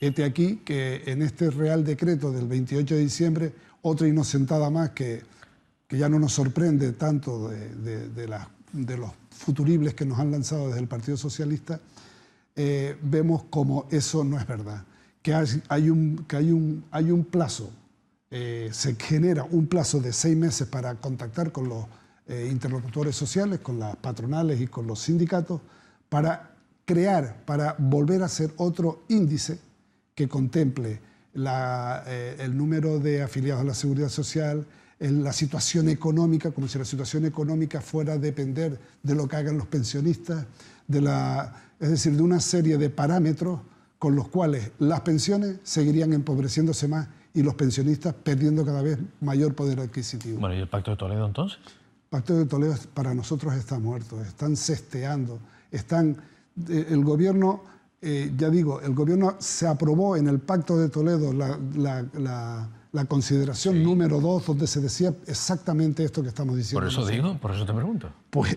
lo que ha hecho el Pacto de Toledo y el gobierno de manera unilateral es borrar eso, por eso digo que se están empeñando en decirle a la ciudadanía que todas aquellas leyes que se aprueban o aquellos acuerdos a los que llegamos con el Partido Socialista, el mensaje que nos están dando muy claro es que eso es agua de borraja y que no tenemos otra salida, sino que la movilización, que siempre lo hemos dicho, gobierne quien gobierne, las pensiones se defienden, y en este caso cada vez es una cuestión ya de pura defensa de los intereses que cada vez nos están masacrando más desde un partido que debería estar mucho más al acorde con... Pero el socio en esto del Partido Socialista, que además ha insistido en el tema de las pensiones, también ha sido Podemos. Sí, está callado. No tenemos noticias, no tenemos noticias de por qué es...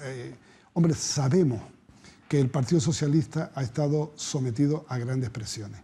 Hemos visto cómo han pasado por aquí los miembros de la OCDE, miembros del Fondo Monetario Internacional, todos organismos internacionales sin ningún aval democrático, pero que sí son capaces de imponer a los pueblos y a los estados las políticas de autoridad más crueles.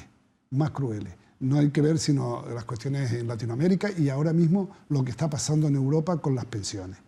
Ha sido un ataque muy bien centrado hacia lo último que nos queda de propiedad comunal a todos los españoles y todos los canarios, que es el sistema público de pensiones.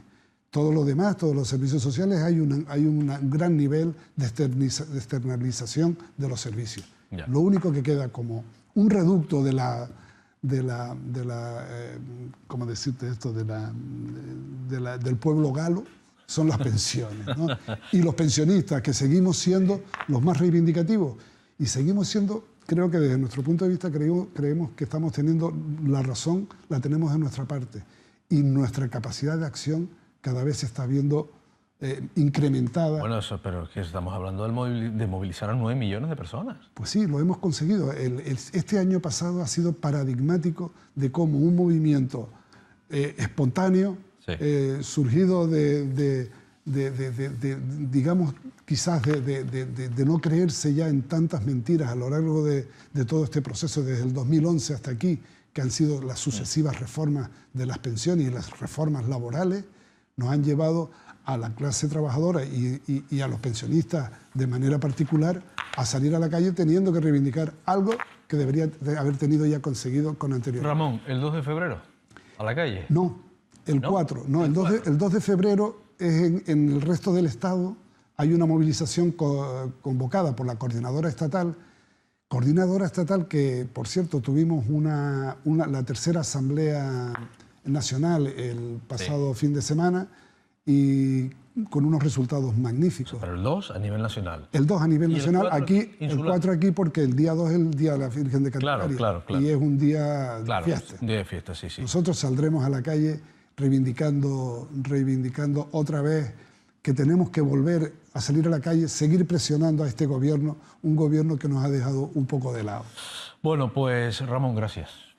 Gracias, buenas noches. Gracias. Seguro que nos volveremos a ver, Bueno, vamos ahora con la victoria de Sentejo. Atención. ¿Estoy aquí o estoy allí? ¿Dónde estoy? Ahí. Vale. Vamos a la victoria de Sentejo de inmediato. Pero antes vamos a ver lo que nos trae y lo que nos cuenta Vanessa Luz Revelo, porque abrimos el espacio destinado a la información del sector primario, mar y tierra, y lo hacemos hablando de formación. El Cabildo Insular de Tenerife convocó 7 becas de formación en materia agrícola y agroalimentaria dirigidas a titulados universitarios de diferentes especialidades. El Cabildo de Tenerife ha convocado 7 becas de formación en materia agrícola y agroalimentaria para titulados universitarios por el importe de 25.900 euros. El objetivo es contribuir a completar la formación y capacitación profesional de los universitarios en diferentes ámbitos relacionados con la agricultura de manera que los beneficiarios tengan más oportunidades de empleo. Las becas formativas corresponden a diferentes especialidades. Así, la denominada caracterización vitícola y enológica se realizará en el Laboratorio Insular de Vinos del Cabildo, mientras que la de conservación de variedades agrícolas locales se desarrollará en el Centro de Conservación de la Biodiversidad Agrícola de Tenerife. Por su parte, la beca de valorización de productos agrícolas tendrá lugar en la Casa de la Miel y la de experimentación agrícola en la Unidad Orgánica de Experimentación Agraria y Asesoramiento del Servicio Técnico de Agricultura y Desarrollo Rural. El periodo formativo de las becas, dotadas con 3.700 euros cada una, será de 6 meses durante 30 horas a la semana, a razón de 6 horas diarias.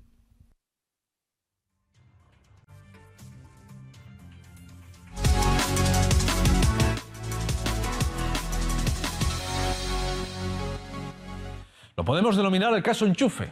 El alcalde de la Victoria de Asentejo, Haroldo Martín, de Coalición Canaria, ha estado esta mañana. Cande Gómez ha estado esta mañana con él, le ha preguntado, dice que está tranquilo con respecto al proceso judicial por el que la Fiscalía le solicita 10 años de inhabilitación, al tiempo que rechaza haber cometido un delito de prevaricación administrativa, y yo lo he llamado el caso Enchufe porque por una excesiva contratación de militantes, siendo él de Coalición Canaria cuando gobernaba, de militantes del Partido Popular. La Fiscalía ve caso, por eso pide la inhabilitación. Él dice estar tranquilo.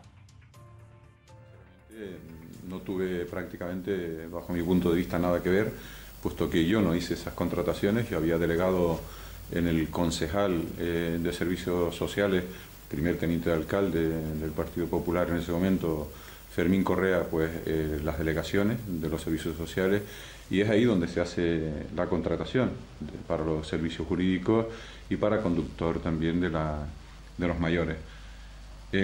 Algo que yo no tuve nunca noticia de ello. A mí se me pasa a la firma pues una relación de facturas en bloque, y lógicamente las firmo todas con el conforme, por supuesto, todas y cada una de ellas con el conforme del concejal correspondiente, y en ningún momento fui advertido de que se estuviesen haciendo las cosas mal.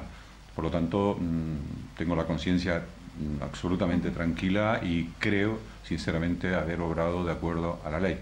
En cuanto se formula el primer reparo a esas facturas, di orden automático sobre la marcha de que no se pagara ni una más. Creo que quedaban 2 facturas pendientes de servicios ya realizados, con lo cual también hubo que pagarlas, porque si no podía haber denuncia también por la parte interesada por enriquecimiento ilícito de la administración. Es decir, o una cosa o la otra. Y nada más. Juan Antonio García, portavoz del PSOE en la Victoria de Asentejo. Buenas noches, gracias por estar aquí. Muy buenas noches, gracias. ¿Le convence la explicación del alcalde? Pues para nada.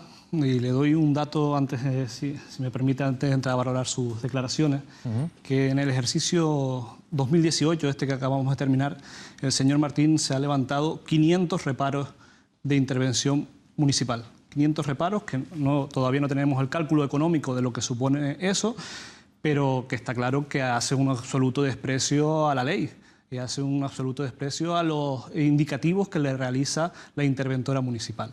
Mire, yo soy muy respetuoso con las decisiones de la Fiscalía, y si en este caso la Fiscalía ha acusado al señor Martín a 10 años de inhabilitación por delito continuado de prevaricación administrativa, es porque entiendo que considera que hay indicios racionales de criminalidad, y esa es la realidad.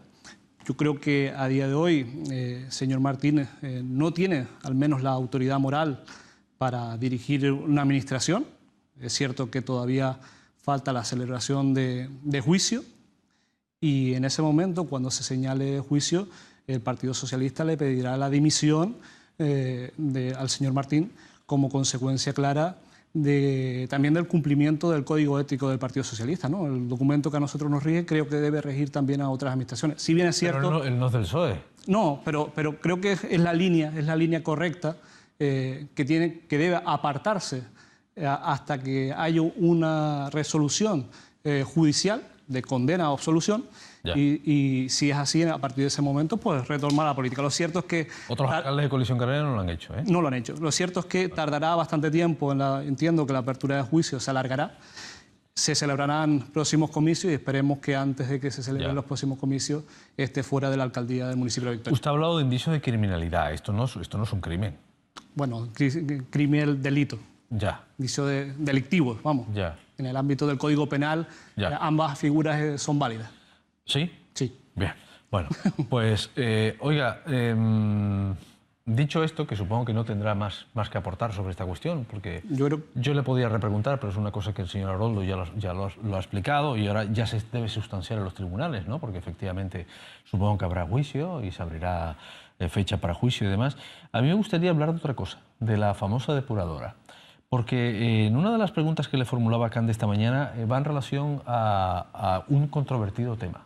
A mí me parece que es controvertido, ¿no? Por ejemplo, me gustaría contarlo aquí. El alcalde nos dijo que el Ayuntamiento de La Victoria ha contratado un equipo técnico jurídico para poner en marcha un contencioso administrativo para tratar de impedir que todas las aguas residuales de Santa Úrsula, La Matanza y La Victoria se depuren en el municipio, en el término municipal. Según Martín, defiende que la mejor ubicación posible para esta infraestructura comarcal está en la costa del municipio más poblado de la comarca, que es Santa Úrsula. Le escuchamos y le pido opinión, concejal, si le parece. Nosotros hemos contactado con un gabinete jurídico técnico que está ya haciendo las gestiones para recurrir ese plan insular en la parte que corresponde a la comarca de Acentejo.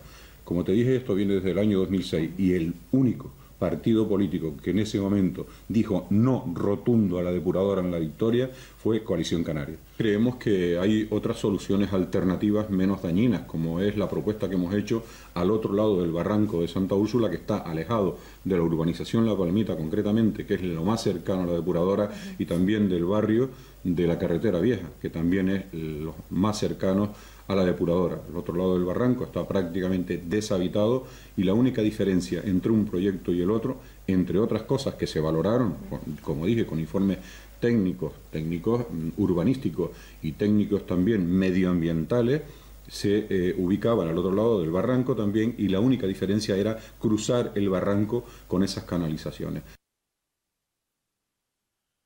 Bueno, pues hemos visto una infografía elaborada por nuestro compañero David Évora, que intentaba clarificar la propuesta para ubicar la depuradora según el Consejo Insular de Aguas, y también vemos la propuesta del Ayuntamiento de Barrancondo en Santa Úrsula. Ahí estamos viendo esos planos. ¿Cuál es los planos y la infografía anterior que vimos elaborada por nuestro compañero? ¿Qué es lo que está pasando con la depuradora, las temidas depuradoras? Es un problema grave que estamos viviendo, porque el 27 de diciembre aparece publicado en el Boletín Oficial de Canarias la aprobación definitiva del Plan Hidrológico de Tenerife, y es a partir de ese momento cuando el Partido Socialista de La Victoria tiene conocimiento de la ubicación definitiva de la depuradora comarcal en el término municipal. ¿Pero eso lo decide el Cabildo o lo decide el Ayuntamiento? La aprobación definitiva corresponde al Gobierno de Canarias. Vale. Le ha retirado las competencias al Cabildo Insular de Tenerife, en virtud de las directivas europeas. Sabemos cómo están siendo sancionados algunos ayuntamientos con respecto a este asunto, y es la aprobación definitiva por parte del Gobierno de Canarias quien aprueba ese documento que aparece en pantalla. Vamos a parar ahí. Propuesta de ubicación del Consejo Insular de Agua y propuesta de ubicación del Ayuntamiento de La Victoria. ¿Le coincide con sus datos esto? Sí, pero le doy un dato más. Pero claro, lo que nosotros discutimos al gobierno municipal es que durante todo este tiempo ha habido un silencio absoluto por parte del grupo gobernante. No nos han convocado ni a una sola sesión plenaria en relación con este asunto, aún teniendo conocimiento de diferentes reuniones que, si quieres, le enseño la documentación, entre el Consejo Insular de Agua, entre los representantes de los diferentes ayuntamientos. Aquí aparece la documentación donde consta esa realidad, y ellos se han negado a darnos información respecto a ese asunto, al igual que tampoco se lo han comunicado a la población victoriana. Ahora, como consecuencia de una carta que pusimos por debajo de cada una de las casas, dando conocimiento de este hecho, se han apurado a intentar quitarse las culpas que tiene un gobierno. Un gobierno, yo creo, que debe asumir la responsabilidad, y un alcalde en concreto debe liderar determinados proyectos de algunas instituciones, ¿no? Pero mañana hay un pleno, ¿no? Mañana hay un pleno extraordinario que ha convocado el Partido Socialista. Lo ha convocado el Partido Socialista ante el silencio, una vez más, por parte del grupo de gobierno. Pero vamos a ver, los plenos los convoca el alcalde. Sí, lo convoca el alcalde, pero lo ha solicitado el Partido Socialista. Mire, es que desde el día 27, cuando tenemos conocimiento en el BOC, dejamos un tiempo prudencial para que el gobierno nos convocase, al menos a la Junta de Portavoces, para que tomásemos decisiones unánimes de cara a este problema. Sí. Pasa todo este tiempo y ante la pasividad, una vez más, del grupo de gobierno, es el Partido Socialista, con sus 5 concejales y en base a las competencias que le otorga la ley, solicita pleno extraordinario para que se debata este asunto y sobre todo para que llegue a la ciudadanía del municipio, porque el municipio hasta ese momento, si bien es cierto que llevan 8 años de gobierno, no tenían conocimiento que estaba aprobada la depuradora de manera definitiva en la Victoria Central. Vamos a ver, esto entra dentro del plan hidrológico. Sí. Pero la depuradora es necesaria. Hemos pasado un añito donde hemos descubierto muchos despropósitos. Nadie lo niega. Muchos despropósitos. Yo no sé cómo está esta comarca, pero... Muy mal. Si no hay depuradora, es que se están vertiendo las aguas de forma irregular. Efectivamente. El problema que tiene... Hay un problema en todo... No solo en la comarca de Acentejo, en toda la isla y en toda Canarias hay un problema de saneamiento importante. La cuestión, concejal, es ¿dónde la ponemos finalmente? No la quiero en La Victoria, está más bien en La Matanza, en Santa Úrsula. ¿Cuál es la cuestión entonces? La cuestión es una cuestión de silencio hacia la población y una cuestión de dónde se considera que es la mejor ubicación para la depuradora. Y cuáles han sido las medidas que ha adoptado un gobierno. Porque mira, si usted hace favor y me lee este primer párrafo, a ver. Si usted me hace el favor y lo lee... Esto es un... Vale. En relación a la pregunta del Partido Popular respecto a la EDAR de Acentejo, que es la depuradora, ha trasladado la siguiente info esperándose de utilidad. En la documentación consultada del PHT del segundo ciclo no se ha podido constatar que el Ayuntamiento de La Victoria presentara alegación alguna durante todo el proceso, ni referente a la ubicación de la EDAR ni a ningún otro asunto. Efectivamente. No han cumplido su obligación como gobierno municipal. Ese documento que he leído, porque no me ha dado tiempo, eso es remitido por el Cabildo... por el CIAT. Por el CIAT, el Consejo Insular de Tenerife. Con el Consejo Insular de Aguas. Efectivamente, Consejo Insular de Aguas de Tenerife. Vale. Donde efectivamente se comprueba que el ayuntamiento no ha hecho su papel de defensa del ciudadano. Mire, le hemos preguntado por todo a Haroldo porque me parecía que tenía que tener igualdad de condiciones. Si no está aquí en el plató, por lo menos que también responda. Claro que sí. Le hemos preguntado sobre esa cuestión. Lo hacía Cande Gómez esta mañana. Vamos a escuchar a Haroldo hablando sobre la convocatoria de ese pleno, lo que ustedes pedían, convocatoria, y finalmente, usted la solicitaban y finalmente la convocatoria, que sería lo correcto. Vamos a escucharle. El PSOE pide un pleno extraordinario para tratar el tema de la depuradora, pero no aporta soluciones, no aporta nuevas ubicaciones, no aporta nada. Sencillamente se limitan a convocar un pleno. Pidieron otro para el lunes y solo asisten 2 concejales del Partido Socialista, es decir, piden un pleno extraordinario para asistir 2 concejales. Es vergonzoso, es lamentable, me parece a mí que, es cara a la galería todo lo que hacen, ¿me entiendes? Intentando, pues, desgastar mi persona, desgastar al grupo de gobierno y bueno, ahora con la depuradora no sé qué va a pasar, porque de hecho no aportan ninguna solución. ¿No aportan ustedes ninguna solución? Mire, estoy buscando en la página de Facebook del Partido Socialista la solicitud de convocatoria de pleno extraordinario y la moción presentada, la propuesta, que se debatirá mañana, donde aparece recogido la propuesta que realiza el Partido Socialista. El señor Martín nos tiene acostumbrados a decir estas medias verdades o realmente mentiras y es a lo que se dedica. Mire, en el acuerdo... ¿Me va a hacer leer usted? No, yo le agradezco que me haya leído esta parte. Dígame. Es suficiente. Pero en el acuerdo que lo estoy viendo.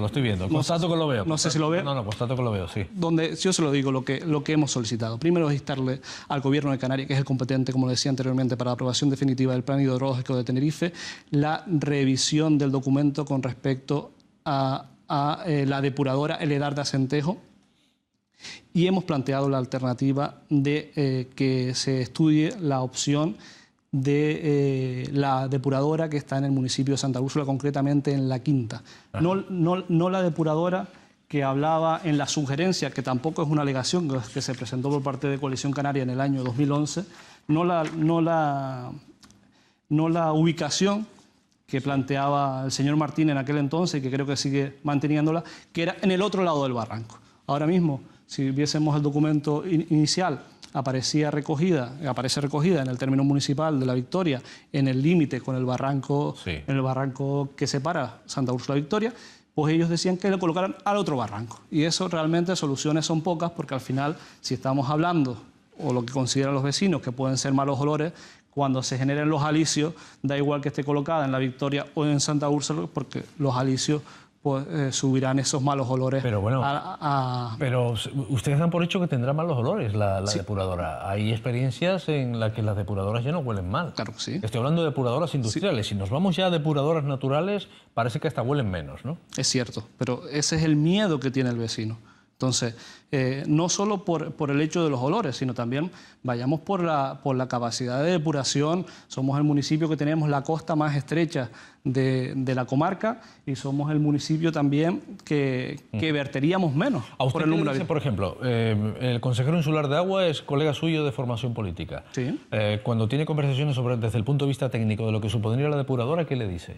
¿El problema son los malos olores? ¿El problema son...? No, porque yo lo he tenido aquí varias veces y nunca habla de malos olores. Creo que el compañero Manuel Martínez ha hecho un trabajo ejemplar en materia de agua. El gráfico del que usted hablaba antes, sí. Te decía que todavía incluso más a la derecha, el punto verde. Donde está el punto rojo es donde estaría ubicado actualmente, y el punto verde, que sería en términos de Santa Úrsula, según Coalición Canaria, la plantea incluso más pegado a lo que sería el borde del barranco. Vale. Nosotros planteamos que sea más hacia lo que sería la derecha del punto verde. Del punto verde, vale.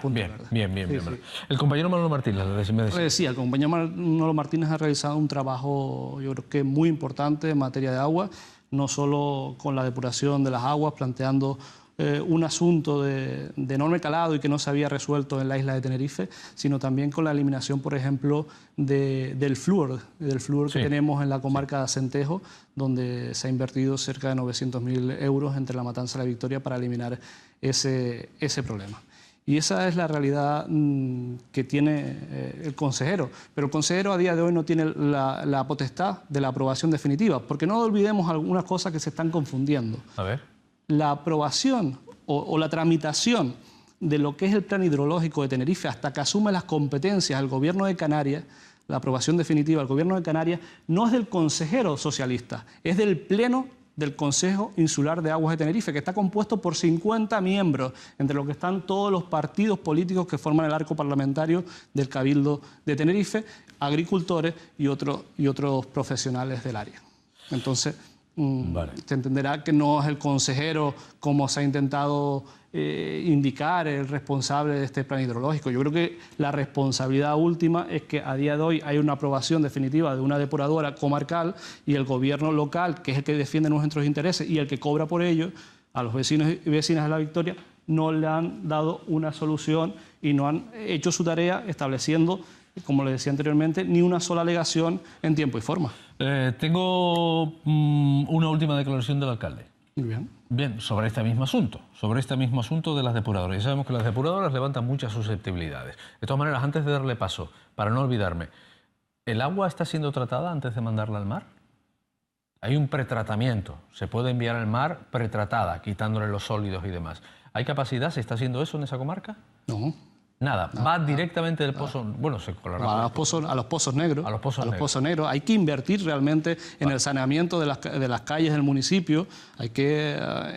Tendrá que haber una inversión millonaria en los próximos años para canalizar todas las calles para que después vayan a una depuradora. Estén en un municipio u otro. No hay sistema de alcantarillado, ¿no? Claro que no, salvo en 2 o 3 calles concretas del municipio. No hay alcantarillado. Bien, pues Haroldo, el alcalde de La Victoria, recordó que cuando Coalición Canaria entró a gobernar en 2011, una de las primeras decisiones que tomó fue presentar una alegación al plan hidrológico de Tenerife para que esa depuradora se ubicara al otro lado del Barranco Hondo, concretamente en Santa Úrsula, cosa, dice, que no hizo el Partido Socialista e incluso nos mostró documentación. Aquí el Partido Socialista, pues en Junta de Gobierno local, hace el informe favorable, informa favorablemente la depuradora en La Victoria de Acentejo. Como vemos, hay una serie de... Estas son las firmas que se recogieron, de las que hay 2.203 firmas y 460 en este documento, donde se ubica en la zona de La Reyerta, propuesta también por el PSOE, año 2006. Y aquí también, aquí tenemos otro documento donde se ve la relación de alegaciones que hacen todos los ayuntamientos desde el año 2010 a enero de 2011. Aquí no aparece La Victoria, es decir, La Victoria, cuando gobernaba el PSOE, no hizo alegaciones a la depuradora. Nosotros, nada más entrar a gobernar, entramos en junio de 2011, a la vista de que no se hicieron alegaciones por parte del ayuntamiento, nada más entrar a gobernar, que entramos en junio de 2011, ya hacemos las alegaciones. En julio, el mes siguiente, ya estábamos haciendo las alegaciones, donde ya también ponemos, decimos, entre otras cosas, que la depuradora, donde ya alegamos, estas son las alegaciones, alegamos que la depuradora debe ir al otro lado, en el municipio de Santa Úrsula. ¿Usted qué tiene que decir a lo que ha dicho el alcalde? Mire, señor. En la época socialista no se hizo ninguna alegación y en la época de Coalición Canaria sí. En la época socialista, en el año 2006, se ha intentado tergiversar la información. El que le habla no era concejal, pero aún así asume la herencia del Partido Socialista, que fue una herencia positiva para la victoria de Centejo, no como los 8 años que lleva el pacto de Coalición Canaria y Partido Popular. Lo que presenta el señor Martín, que es el documento que yo también tengo aquí, donde le decía que efectivamente la depuradora lo plantean al otro lado, se ha considerado por parte de o se consideró en aquel momento por parte del Consejo Insular de Agua como una sugerencia. Y aquí aparece recordado. Y además, esta sugerencia fue presentada extemporáneamente, casi 5 meses después de finalizado el trámite de participación pública. Yo creo que debería preocuparse, porque no es la primera vez. O sea, el 2011 también hizo el trabajo mal. Está claro, efectivamente. Es la única que ha presentado. Y no como alegación, sino como sugerencia. Y usted me dice que en 2006, cuando gobernaban ustedes, usted no sabe por qué no la presentaron, porque usted no estaba en el gobierno. No me encontraba y no sabría decirle cuál fue el motivo. Bien. No sabría decirle cuál fue el motivo de no presentarla. Pero cuando la presenta el ayuntamiento, fuera de plazo, cuando la presentan, la presentan es una sugerencia, no es una alegación, no lo realizan los trámites correspondientes y lo realizan fuera de plazo. Esa es la respuesta del Consejo Insular de Aguas a usted. Esta es la respuesta que se le va a remitir al Partido Popular también en el Cabildo Insular de Tenerife, y esta es la respuesta que consta en el expediente administrativo de la depuradora. Es una respuesta al PP, por cierto. Sí, pero mire, yo creo que lo más importante, a pesar de la ineficacia e ineptitud a la que estamos acostumbrados por parte de los gobernantes municipales que tenemos en la Victoria de Centejo, es buscar soluciones. Y el Partido Socialista, primero, ha convocado el Pleno. Segundo, ha planteado la solución de que se revise el plan hidrológico al Gobierno de Canarias. Tercero, ha planteado una solución alternativa. Y esa es la realidad que quieren los vecinos y vecinas de nuestro pueblo. Los vecinos y vecinas de nuestro pueblo están pidiendo unidad para resolver un problema que no tenía que haberse generado, porque ahora se plantea contratar unos servicios jurídicos para ir en contencioso contra el Gobierno de Canarias, cuando hubo unas fases de información pública en la fase inicial y la fase provisional donde hubo un auténtico pasotismo. Mire usted, y eso no puede ser, porque al final están en contactos diarios con las reuniones que han tenido con los diferentes alcaldes de la comarca para hablar de este asunto, o con los diferentes técnicos, donde usted puede comprobar las diferentes reuniones convocadas. Sí. Mire, reunión de ayuntamiento, visita de campo, incluso hubo una visita a donde se plantea colocar la depuradora comarcal en el municipio de La Victoria, y el gobierno no dijo ni chita.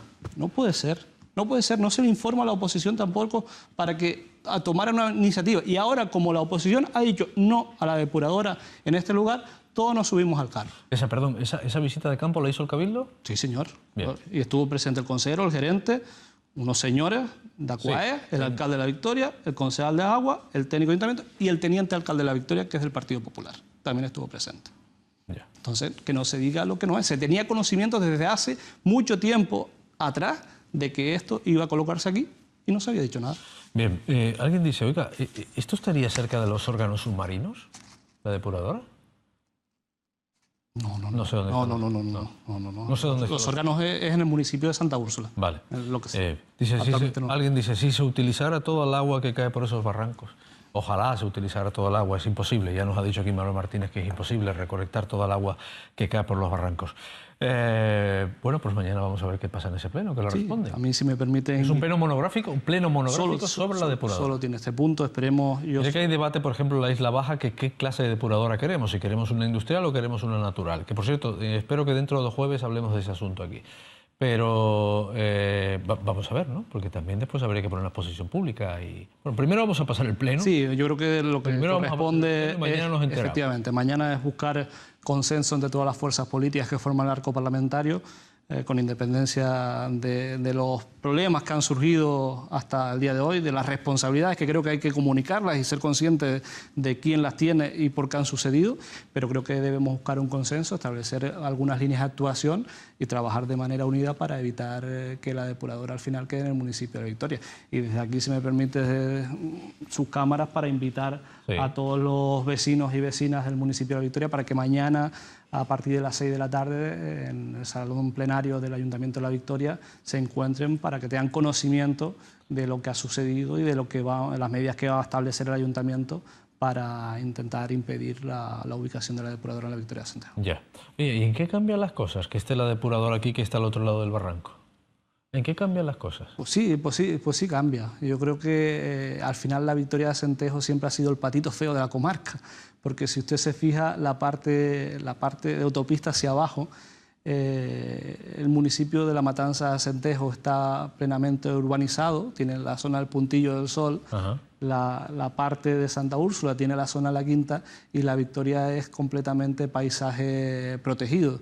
Y yo creo que hay que tener un cierto cariño con todos los municipios, y como defensor del municipio de La Victoria, a que me valgo porque he sido votado por los vecinos y el cual tengo que defender, considero que habrá que establecer otras medidas. Porque mire, al final la depuradora también se pone cerca de una urbanización residencial que está en el término.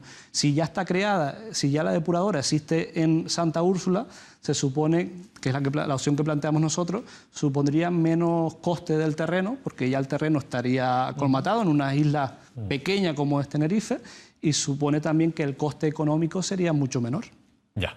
¿Qué fue y esta pregunta no tiene nada que ver con el asunto, pero ya que aprovecho y para ir a despedirle, vamos a tener la diferencia con este televidente o la televidente. ¿Qué fue de la Rambla que iba a unir La Victoria, La Matanza y Santa Úrsula comercialmente? Eso yo no lo conozco. Le pregunto, ¿eso existió? Mire, es un proyecto que tiene el Cabildo Insular dentro del DUSI, que es una iniciativa europea, pero que ha sido rechazada en los 2 últimos años.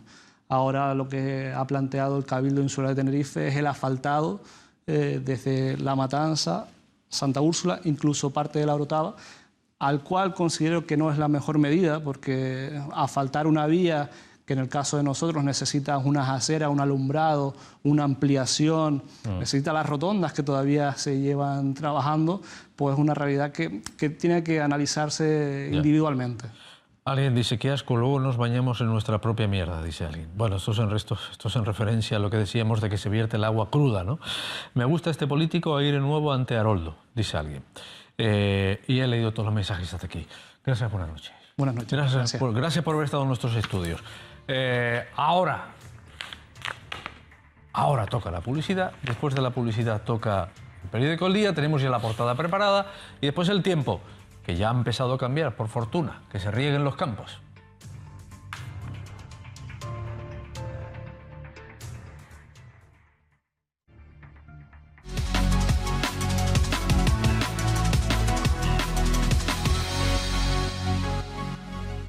Nos vamos al periódico El Día. Nos vamos a la primera del periódico El Día. Humberto Gonar, buenas noches. Hola, ¿qué tal? Buenas noches. Ya me han soplado algo de la foto. ¿Sí? Sí, es muy musical. Ah, vale. Con clarinete incluido. Ahora nos lo deben. A mi abuelo lo llamaban el clarín. Ah, pues mira. Así que cuidado, ¿eh? O sea que de casta le viene al galgo. Sí, señor. El amor por la música. Sí, bueno, señor, sí, señor. Pues en este caso destacamos el tema principal de la portada que vamos a ver en unos segundos. Corresponde pues a los datos de un informe que se ha hecho público desde el Instituto Canario de Igualdad y que advierte de que la violencia sexual crece en las islas. Pero si esto es muy importante, no lo es menos el dato de que según este estudio el 80% de los casos que se dan en Canarias no se denuncian. Otro de los aspectos que también se incluyen en la portada, en particular en materia de presupuesto, tenemos a la consejera de Políticas Sociales, Cristina Valido, que mantuvo una reunión con la ministra de Bienestar Social y se ha conseguido desbloquear 18 millones para la pobreza, para la lucha contra esta situación social, que estaba una partida que estaba comprometida en los presupuestos generales del 2018. Ya no es la previsión económica del 18, sino del 19, los datos y la valoración que hace el Partido Socialista respecto a los presupuestos que se han elaborado desde el Gobierno central y que dice que son importantes y positivos para Canarias. También otro de los aspectos que destacamos ya en lo que se refiere a Santa Cruz, tema de las Teresitas, en este particular no hablamos de la operación de compraventa de la playa, sino de la parte de la trasera, del Valle de las Huertas, donde Mauricio Hayes, según ya una sentencia firme, tiene 8 días de plazo para ingresar en la cárcel. En tema de Andalucía, hoy se ha procedido a la proclamación de Juanma Moreno como nuevo presidente de la comunidad autónoma en sustitución de Rosana Díaz, y lo que todavía es más significativo, que pone fin a los 36 años de gobierno en manos socialistas. Eso sí, el Popular ha contado con los votos de Ciudadanos y de Vox. En el Reino Unido, hoy la primera ministra May ha sorteado de forma positiva para ella la moción de censura que se presentó ayer sobre la marcha después del fracaso del Brexit, pero queda todavía un largo camino para resolver cuál es la situación dentro de la Comunidad Económica Europea y sobre todo cuál es el papel por el que se va a decantar el Reino Unido. Y en materia de sucesos tenemos que se investiga el fallecimiento de una mujer que apareció quemada en el interior de un vehículo, en un accidente que se registró esta tarde en La Laguna.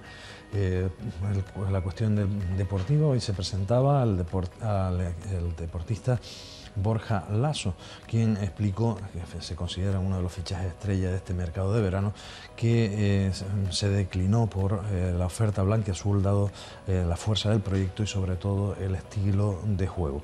Y como decía antes Enrique, pues bueno, la fotografía. La fotografía, esa llave con la que intentamos atraer la mirada del lector cuando pasa por el kiosco, corresponde a los músicos de Bremen, en este caso a la Filarmónica de Cámara de Bremen, que ha ofrecido un concierto en esta tarde-noche, hace unos escasos minutos, que ha concluido en el Auditorio de Tenerife, con la participación de una clarinetista que estamos viendo ahí en esa fotografía. Estos son los asuntos más destacados que incluimos en la portada, con la que nos vamos a presentar en unas horas en el kiosco. Muy amable, Humberto. Buenas noches. Gracias, Enrique. Buenas noches. Buenas noches. Buenas noches a ustedes, a todas y a todos. Vanessa Luz Ravelo nos deja el tiempo que viene, algo lluvioso. Endesa patrocina este espacio. Buenas noches, los modelos eran claros y sólidos y la llegada de lluvias se confirma. Hoy por la mañana ya era patente la entrada de humedad procedente del norte y la bajada de temperaturas se ha vuelto a sentir de forma aguda esta madrugada. Para mañana esa llegada de lluvias toma aún más importancia. Vamos con la predicción meteorológica. La Agencia Estatal de Meteorología habla de que en el norte y este habrá predominio de cielos nubosos con precipitaciones débiles localmente moderadas, en general más intensas en medianías y durante la segunda mitad del día. En el resto, intervalos nubosos con baja probabilidad de alguna lluvia débil y dispersa, pero será a partir del mediodía. Las temperaturas mínimas con pocos cambios y máximas en ligero descenso. Atención, porque el viento alisio tendrá intervalos de fuerte a partir de la tarde y será algo más intenso en extremos nordeste y noroeste. Y las horas de sol continúan aumentando. Hoy tendremos un minuto más de sol. Serán 10 horas y 34 minutos de sol. Completamos esta información meteorológica con la tabla de mareas. Mañana jueves amanecerá a las 7 de la mañana y 58 minutos y la puesta de sol será a las 6 de la tarde y 32 minutos. En cuanto a las mareas, en el gráfico podemos observar que la primera bajamar será a las 3 de la madrugada y 53 minutos y la siguiente bajamar a las 4 de la tarde y 19 minutos. La primera pleamar será a las 10 de la mañana y 4 minutos y la siguiente pleamar a las 10 de la noche y 41 minutos. Y la luna estará entre las fases de cuarto creciente y luna llena. Nada más, regresamos mañana con toda la información meteorológica a este espacio de Un Día Más. Hasta entonces, que pasen ustedes una feliz noche. Endesa patrocina este espacio.